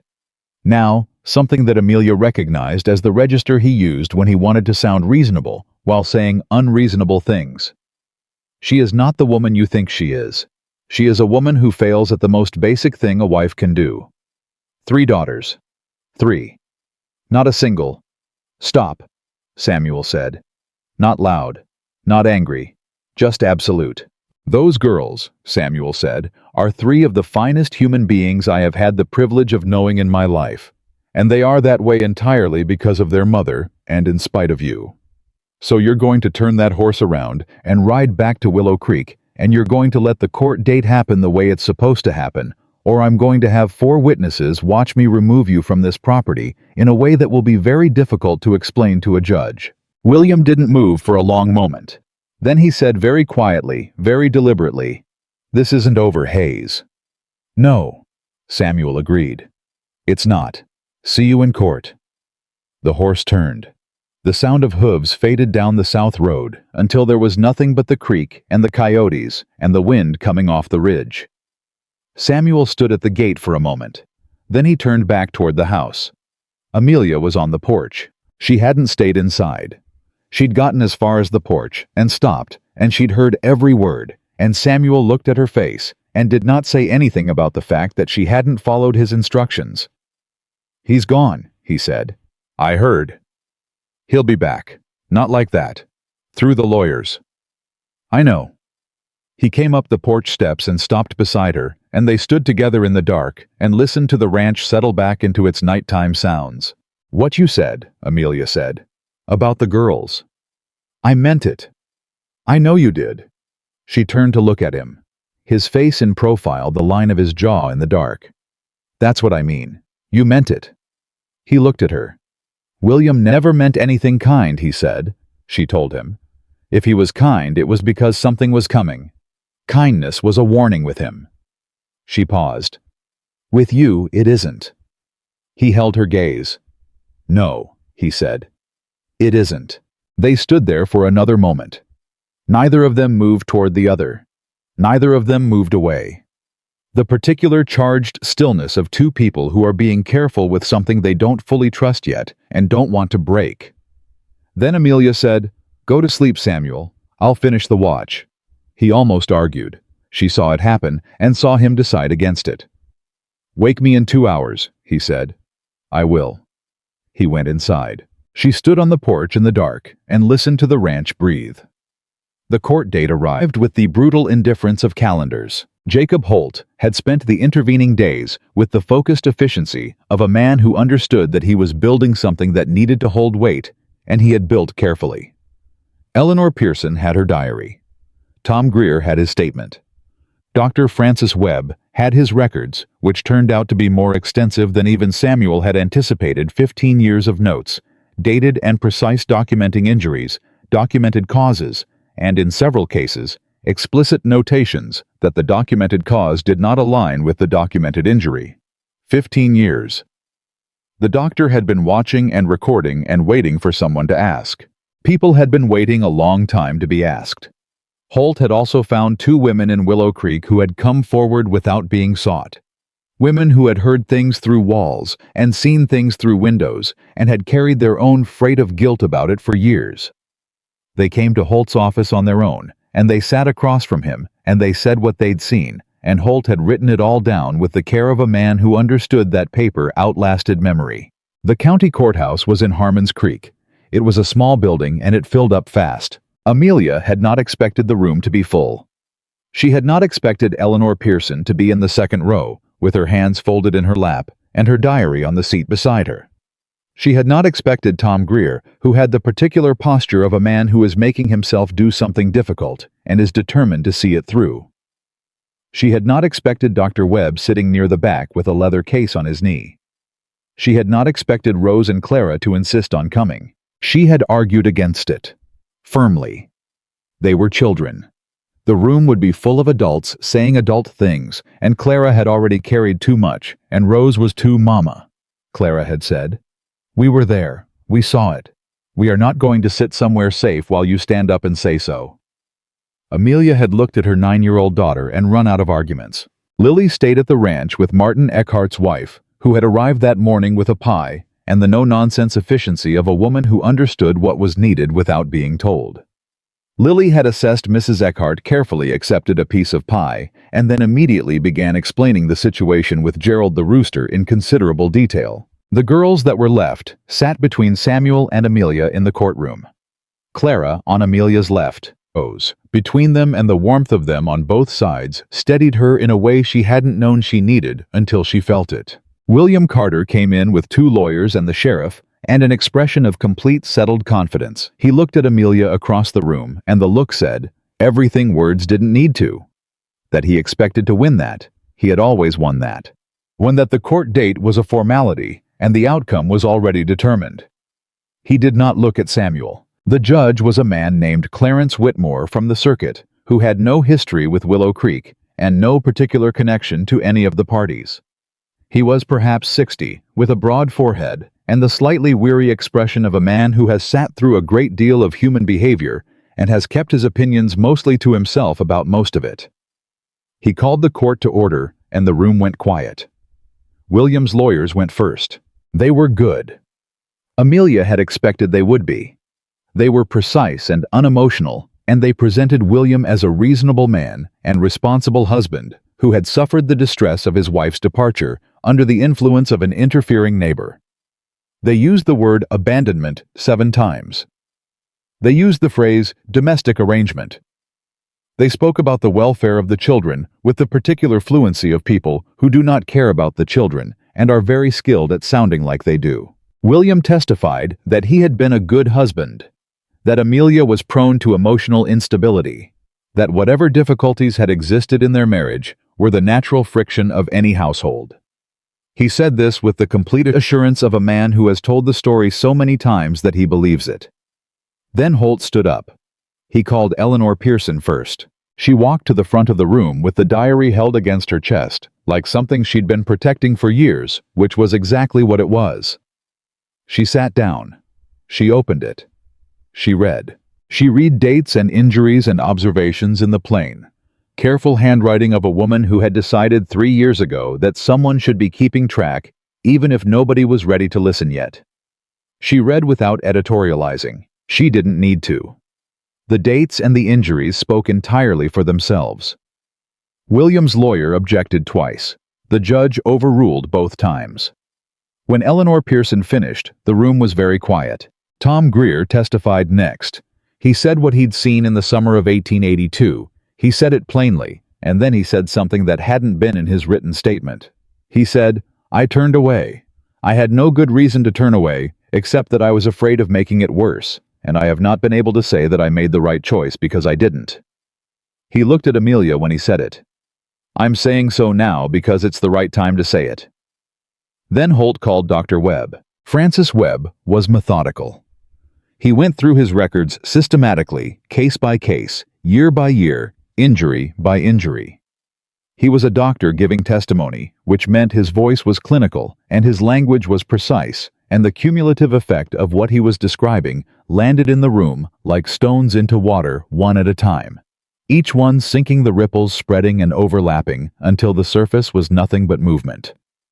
When he finished, Holt said, "No further questions." The room was completely still. Then Holt said, "I'd like to call Amelia Carter." She stood. Samuel's hand on the bench beside her turned palm up. She looked at it for a moment. Then she put her hand in his. She held it for 3 seconds. Then she let go and walked to the front of the room and sat down and looked at Whitmore and waited. Holt asked her to describe what happened on the day Samuel Hayes encountered her in Willow Creek. She described it. He asked her to describe to the best of her ability the pattern of events during her marriage. She described it. She spoke for 40 minutes. She spoke without stopping.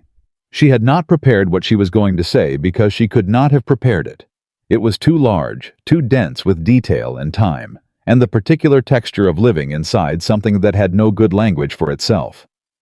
She simply opened her mouth and told the truth the way she'd told it to herself in the dark for years, the version with no softening and no excuses, and no wondering whether anyone would believe her. The room was absolutely silent.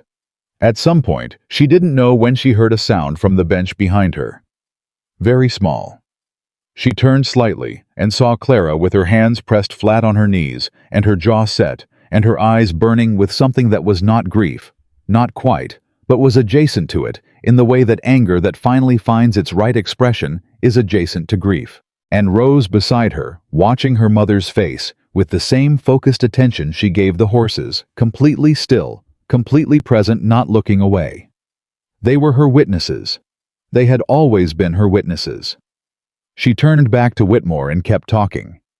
When she finished, Holt said nothing for a moment. Then he said, "No further questions." William's lawyer stood for cross-examination. He was careful and skilled, and he asked her 3 questions designed to imply instability, to suggest exaggeration, to introduce doubt. She answered all 3 with the same steadiness she'd found somewhere in the middle of her testimony and had not put down since. Then the lawyer asked, "Mrs. Carter, isn't it true that you left your home voluntarily without coercion?" "I left," Amelia said, "because a man I had never met walked into a street where I had been knocked to the ground in front of my children and in front of 30 witnesses, and he offered me a choice. The first choice I had been offered in 11 years. She paused. "So yes, I left voluntarily, because someone finally gave me the option." The lawyer sat down. Whitmore looked at the room over his glasses. "I've heard enough," he said. William's lawyer began to speak. Whitmore held up one hand, and the lawyer stopped. "I said I've heard enough." Whitmore looked at the papers in front of him, then back at the room. "I want to be clear about something before I speak to the substance of this matter. I have sat on this bench for 19 years, and I have heard a great many domestic cases, and I have applied the law as it exists, which is frequently imperfect and sometimes wrong." He looked at William. "What I have heard today is not a case of abandonment. It is not a case of a wife failing in her marital obligations. It is a documented multi-witness record of sustained deliberate harm against a woman and the children who depended on her." He set down the papers. "The law in this territory does not yet say everything that needs to be said about what is done to women inside marriages. But it says enough. And what it says is enough for me today." He denied William's petition. He granted Amelia temporary custody of her daughters pending full hearing. He referred William Carter to the county prosecutor for review of the evidence presented. He was not done. He looked at Samuel. "Mr. Hayes," Whitmore said. Samuel stood. "The charge of unlawful interference in a domestic matter," Whitmore said, "requires the court to determine whether a legal domestic arrangement was in fact being conducted lawfully at the time of interference." He paused. "Based on the evidence before this court, what was occurring on the street in Willow Creek on the day in question was not a lawful domestic arrangement. It was an assault." He met Samuel's eyes. "The charge is dismissed." The room exhaled. Samuel sat down. Beside him, Rose, who had been absolutely still for the last hour, leaned sideways and pressed her head against his arm. He put his hand briefly on the top of her head and did not say anything. William Carter stood.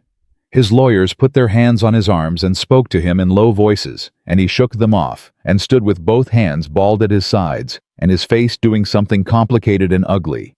The face of a man who has always won by certain methods and has just found out that those methods have limits. He looked at Amelia. She looked back at him. She held his gaze until he looked away. That was when she understood that something had broken. Not in her, she'd had things broken in her for years. Something in the story had broken the one he'd been telling about her, the story where she was small and manageable and stayed where she was put. That story was over. In the courthouse yard afterward, Eleanor Pearson came to her and took both her hands. "I should have spoken sooner," Eleanor said. "You spoke now," Amelia said. "It took someone else going first." "Then maybe we both know something to do differently," Amelia said. "Next time." Eleanor looked at her. Then she nodded. Tom Greer tipped his hat and said nothing, and didn't need to. Dr. Webb shook Samuel's hand and said he hoped he'd see them under better circumstances, and left with his leather case. The two women who had come forward without being asked stood at the edge of the yard. Amelia went to them. She had not met them formally, only known them by sight in Willow Creek, the way you know people you live beside without ever truly speaking to. She thanked them. One of them started to cry and then stopped herself and said, "We should have come sooner." "You came," Amelia said. "That's what matters now." She walked back to Samuel and her daughters. Clara was standing very straight with her arms at her sides and her face doing something it almost never did, releasing. Just slightly. Just enough to let through a sliver of something that wasn't watchfulness, wasn't duty, wasn't the 9-year-old general who had been running a campaign of protection for years. Something that was almost just a child. "Is it done?" Clara asked. "This part," Amelia said. "This part is done." Clara looked at Samuel. "What's the next part?" she asked him. Samuel looked at the courthouse behind them at the yard, emptying out at the road back to the ranch running north in the afternoon light. "Going home," he said. Clara considered this. "The ranch." "That's right." "Is that home?" He looked at her. At this serious, careful, exhausted 9-year-old who had held her family together with both hands for years and was asking him a real question in real time without any of the armor she usually wore. "I think it might be," he said, "if you'll let it." Clara looked at the road north. "Rose is going to want to stop and look at every horse between here and there," she said. "Probably," Samuel said. "And Lily's going to have a lot of questions about what happened. She always does." "And Mama?" Clara stopped. She looked at Amelia. "Mama is going to cry in the wagon and pretend she isn't." Amelia laughed. The sound of it surprised her, surprised all of them. She thought the cleanness of it, the realness of it, without any of the weight she'd been carrying in her laughter for years. Probably, she agreed. Clara reached out and took her mother's hand. Then she looked at Samuel and held out her other hand.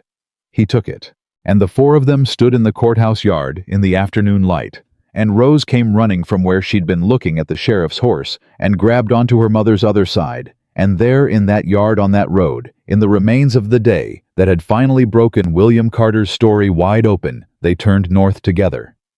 The ranch was waiting. And for the first time in longer than she could accurately remember, Amelia Carter was not afraid of what was waiting for her. She was walking toward it. Rose stopped to look at 4 horses on the way back. Samuel pulled the wagon over without being asked each time. And each time Clara sighed with the theatrical exhaustion of an older sister who has accepted her fate. And each time Lily demanded to know the name of the horse and whether it was happy. And each time Amelia sat in the wagon with her face turned slightly away from the others and let herself cry quietly without making a sound the way she'd learned to do things privately that she had every right to do publicly. She had not cried in the courtroom. She had not cried in the courthouse yard. She cried now on a dirt road in Montana with the afternoon stretching long and golden around her because she was safe enough to, because the specific terror that had lived in her chest for 11 years had cracked open in that courtroom and was leaking out, and there was no longer any reason to hold it in. By the 3rd horse, Clara handed her a handkerchief without comment. By the 4th, Lily had climbed from the back of the wagon into Amelia's lap and was sitting there looking up at her mother's face with the direct, unfiltered attention of a child who needs to understand what she's seeing. "Are you sad?" Lily asked. "No," Amelia said. "Then why are you crying?" "Because sometimes you cry when something that's been very heavy gets lighter," Amelia said.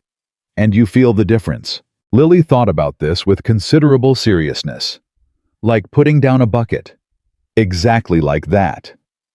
"I had to carry a bucket of water to the chickens at the old house," Lily said. "It was too heavy. My arms hurt." "I know." "I didn't say anything because Papa didn't like complaining." Amelia held her tighter. "You can say something now. Whenever something is too heavy, you say so."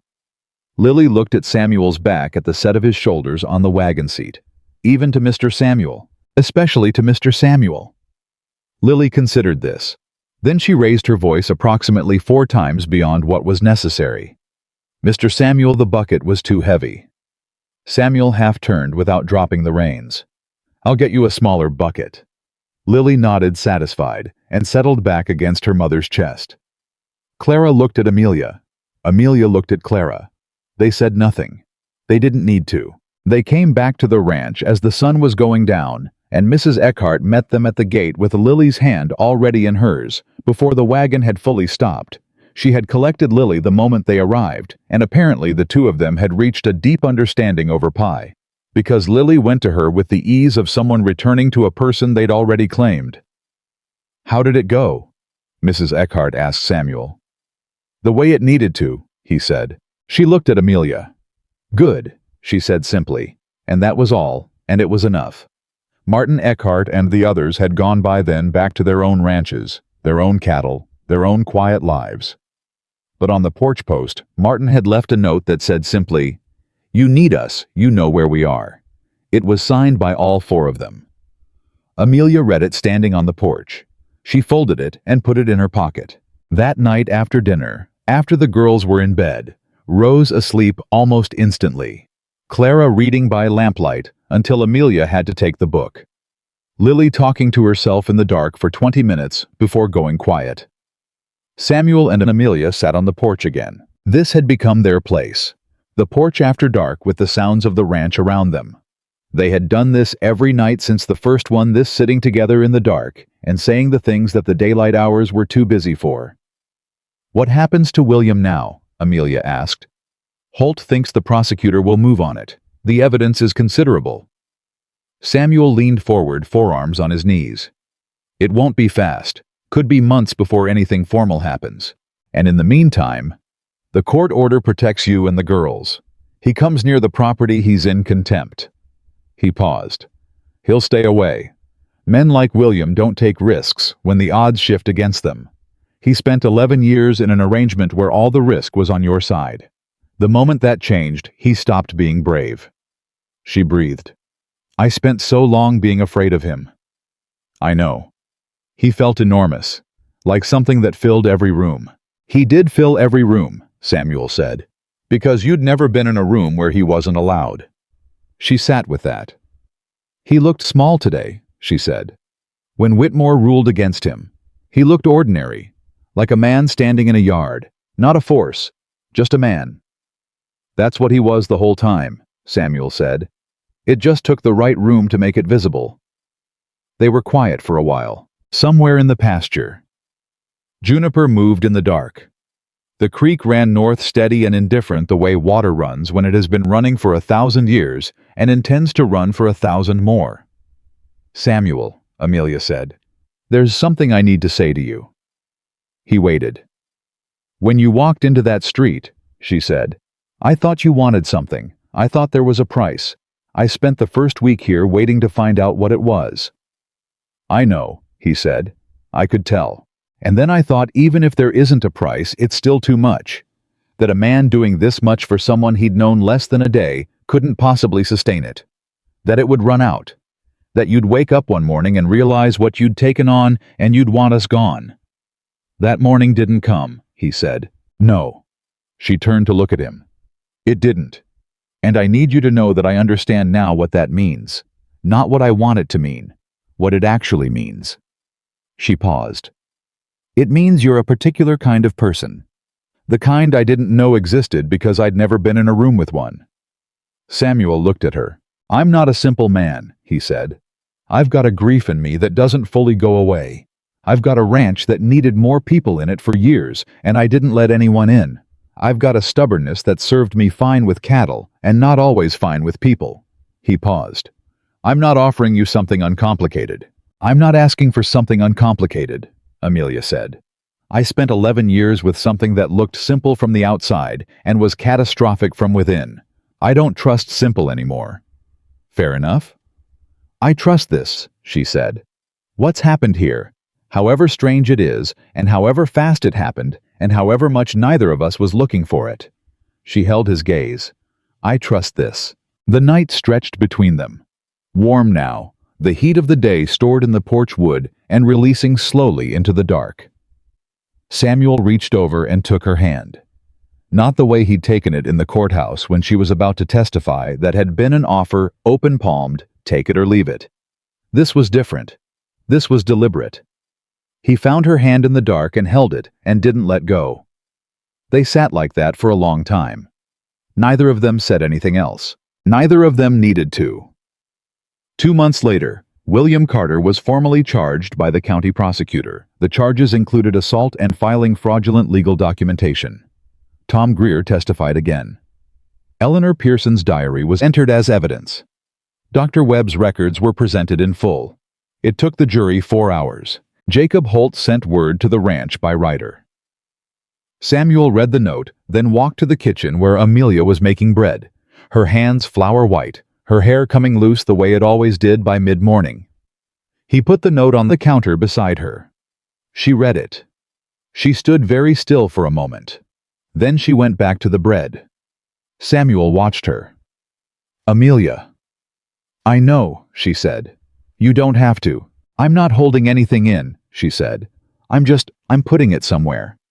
She pressed her hands into the dough. Somewhere it belongs. Not in my chest. Not in my throat, just somewhere it can sit and not hurt anything. He watched her hands work. He was convicted, she said half to herself. 11 years.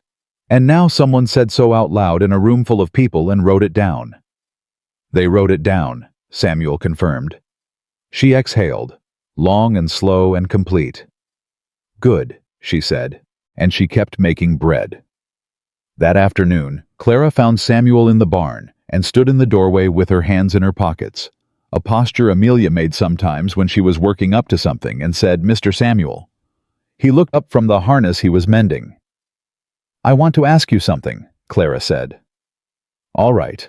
She came fully into the barn and stood across from him with the directness she'd been born with and had never unlearned even through everything. Do you want us to stay? He set down the harness. Yes. Not because you feel responsible. Not because of that. Not because of Mama. He looked at her carefully. What makes you think it's not because of your mother? Because of how you talk to me and Rose and Lily, Clara said. You talk to us the same way you talk to her, like what we think matters separately, like we're not just attached to her. She paused. Papa never did that. We were always just hers, like we came with her the way luggage comes with a traveler. Samuel was quiet for a moment. You're not luggage, he said. I know that, Clara said with perfect 9-year-old certainty. I'm asking if you know that. I know that, he said. You are 3 of the most remarkable people on this property, including the one who had a 40-minute conversation with a rooster about his motivations. The corner of Clara's mouth moved. Lily says Gerald is coming around. Gerald is exactly the same as he's always been. That's what I said. She looked at the harness in his hands. If we stay, will you teach me to do that? Mend harness. Whatever needs doing on a ranch. She met his eyes. I want to learn everything. Not just cooking and keeping house. Everything. He held her gaze for a moment. Then he slid over on the bench and made room. Sit down, he said. Start with this. She sat down. And for the next hour, in the smell of leather and hay, Samuel Hayes taught Clara Carter how to mend a harness, explaining each step with the patience of a man who understood that she was learning more than harness. And Clara listened with the focused attention of a girl who had been waiting a long time for someone to treat her capability as a given rather than a surprise. Amelia saw them through the barn doorway when she came out to call them for supper. She stood in the yard and looked at her daughter sitting beside Samuel Hayes. Both of them bent over the same piece of leather. Clara asking something and Samuel answering without looking up, the comfortable posture of people who have found a common language. She thought about Eleanor Pearson's diary. 3 years of records kept in the faith that someone would eventually ask. She thought about Tom Greer turning away in a yard and spending 2 years living with it. She thought about Dr. Webb keeping his notes in a leather case, carrying them to a courthouse when the time finally came. She thought about all the people who had known and held their knowledge and waited for someone to go first. And she thought about the fact that none of it, none of the testimony, none of the records, none of the verdict had arrived without someone taking the first step. Without Samuel walking into a crowd of 30 people with his hand on a rifle he didn't raise. Without her putting her hand in his and standing up. She thought about what it cost to go first, and what it gave back. Supper, she called into the barn. Clara looked up. 5 more minutes. Now, Clara. Mama, I'm almost...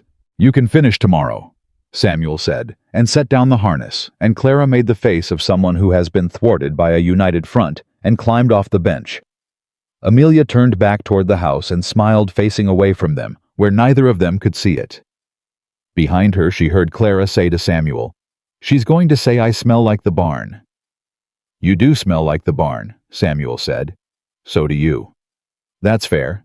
Their voices came through the late afternoon, easy and ordinary, and Amelia walked back to the house and felt the particular quality of that easiness settle into her chest, like something returning to where it belonged. A month after that, Samuel took Amelia to the north end of the property after supper, while Mrs. Eckhart's oldest daughter sat with the girls. He brought her to the pine ridge, to a clearing where the grass grew short and the wind came through clean, and he showed her the 2 stones set in the ground at the base of a young pine. She understood without being told. "Margaret," she said. "And Ellen. There wasn't anything to bury for Ellen, but Margaret wanted her to have a place." Amelia stood beside him and looked at the stones. "I come up here sometimes," Samuel said. "Less than I used to, but I wanted you to know it was here. So it wasn't a secret you'd stumble into." She looked at him. "You thought about how I'd feel finding out," she said. "You've had enough surprises that weren't yours to absorb," he said. "I didn't want to add to the list." She looked back at the stones. "She chose a good man," she said. Samuel was quiet. "Margaret," Amelia clarified very quietly. "She chose a good man." He said nothing for a long moment. Then, "She would have liked you. I mean that without any complication attached to it. She had very little patience for people who performed strength. She liked people who actually had it. He paused. She would have seen exactly what you are. What am I? Amelia asked. Someone who survived something that was designed to destroy her, Samuel said, and came out with her daughters and her dignity and her capacity for trust intact. Even when you didn't think you had any trust left, you still handed your daughter a reason to believe things could be different. He looked at her. That is not a small thing. That is actually a very large thing. Amelia stood at the pine ridge in the evening light and let his words land in her without deflecting them. She had been deflecting for so long that receiving something directly felt like a skill she'd had to relearn, like a language she'd almost forgotten. I want to plant something up here, she said. What? I don't know yet. Something that blooms. She looked at the stones. Something that comes back every year. I'll build whatever you need to make that happen, Samuel said. She believed him. They walked back to the ranch in the early dark, close enough that their arms occasionally brushed, and neither of them moved away. At the gate, Samuel stopped. Amelia, he said. She stopped. He turned to her. He was not a man who performed things. She had learned this about him thoroughly enough to stake considerable things on it. When he did something, it was because he decided to do it, and when he said something, it was because he meant it, and what was on his face right now was both decided and meant. I would like to marry you, he said. Not because of the legal situation, not because of the girls, though they are a large part of everything I think about when I think about the future. Because of you. Because of what you are and what you've shown me. You are, and because this ranch has been a different place since you've been in it, and I don't want it to go back. He paused. I'm not asking you to answer tonight. I'm not asking you to answer next week. I just wanted you to know I'd ask. Amelia looked at him, at this man who had ridden into a crowd of 30 people for a woman he didn't know, who had slept in his own barn for weeks without complaint, who had taught her daughter harness mending and given her youngest daughter a smaller bucket and told her oldest daughter she was remarkable without softening it into something manageable, who had held her hand in a courthouse and stood at a gate in the dark and said what he meant and meant what he said with a consistency she had not previously understood, was something a person could actually count on. I don't need next week, she said. He went still. Yes, she said. Something happened in his face. Not the dramatic expression of a man getting what he wanted. Something quieter and deeper than that. The expression of a man who has lived for 4 years in a house he'd stopped thinking of as home, and is beginning to understand that it is one again. Amelia. Don't make it complicated, she said. I said yes. He laughed. It was the first time she'd heard him laugh fully without restraint, and it was a good sound. A real sound. The kind of sound that belongs in a house. From the porch where 3 girls had absolutely not been watching, Lily's voice carried across the yard. Does that mean he's going to be our papa? Clara beside her, Lily. What I want to know. Rose on Lily's other side. We all want to know. Samuel looked at Amelia. Amelia looked at the porch. Come ask him yourself, she said. There was a brief competitive scramble on the porch, and then all 3 of them came off it and crossed the yard. Lily in the lead with the absolute confidence of someone who has decided this is happening, Rose right behind her, Clara walking fast and trying to look like she wasn't. Lily stopped in front of Samuel and looked up at him with her mother's dark eyes and her own entirely individual certainty. Are you going to be our papa? She asked. Samuel crouched down to her level. The yard was quiet. The ranch breathed around them. Somewhere on the ridge the coyotes had not yet started, and the evening was in that suspended moment between day and full dark when everything goes briefly perfectly still. If you'll have me, Samuel said. Lily considered this for approximately 1 second. Then she walked forward and put her arms around his neck. He held her. Rose stepped in from the side without being asked, the way she did everything direct. Certain already committed before the decision was technically made. His other arm went around her. Clara stood 2 feet away. Samuel looked at her over Lily's shoulder. Clara's face was doing the thing it rarely did, releasing. Dropping the years of careful watchfulness and showing what was underneath, which was a 9-year-old girl who had been standing guard for so long she'd forgotten she didn't have to. "You're going to teach me everything about the ranch," she said. "Not a question, a term." "Everything," he agreed. She stepped in. He held all three of them there in the yard of the ranch he had built, and nearly let become nothing but acreage, and above him, the first stars were coming through the darkening sky, and behind him, Amelia stood with her hand over her heart, and let herself feel the full weight of what was happening without bracing against it. She had spent 11 years bracing. She was done bracing. In the spring, they planted an apple tree at the south side of the house. All five of them, Samuel and Amelia and Clara and Rose and Lily, each putting their hands in the dirt and setting the roots and pressing the earth down firm. Lily named the tree immediately. She named it Buttercup. Nobody argued, and on the ridge in the clearing at the base of the pine, Amelia planted a climbing rose that bloomed white in June and came back every year without being asked.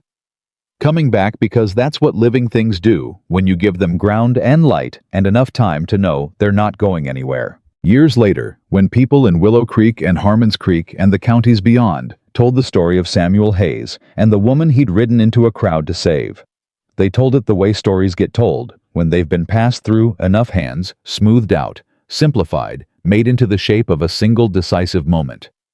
They told it as a rescue. But Amelia Carter, who became Amelia Hayes on a Tuesday in October, with Jacob Holt as witness, and all three daughters, as something between flower girls and honor guard, knew it wasn't a rescue. And Samuel Hayes, who put a ring on her hand, and meant every word of what he said before he did it, knew it wasn't a rescue. And Clara, who was 12 by the time she could articulate what she understood about it, said it the clearest: "You didn't save each other. You just showed up at the same time." She was right. He showed up in a street in Willow Creek, and she showed up with her hand in his, and they kept showing up every morning, every hard conversation, every night on the porch, every moment when it would have been easier to stop, until showing up became the architecture of their lives. Until it was what the ranch was made of, the same way it was made of timber and stone. Some people are broken by the families they're born into. Some people are built by the families they choose. Amelia Hayes had been broken, and she had been built. And every June without fail, the white rose on the ridge came back. Because that is what love does when it is finally given ground. It comes back, every time, without fail.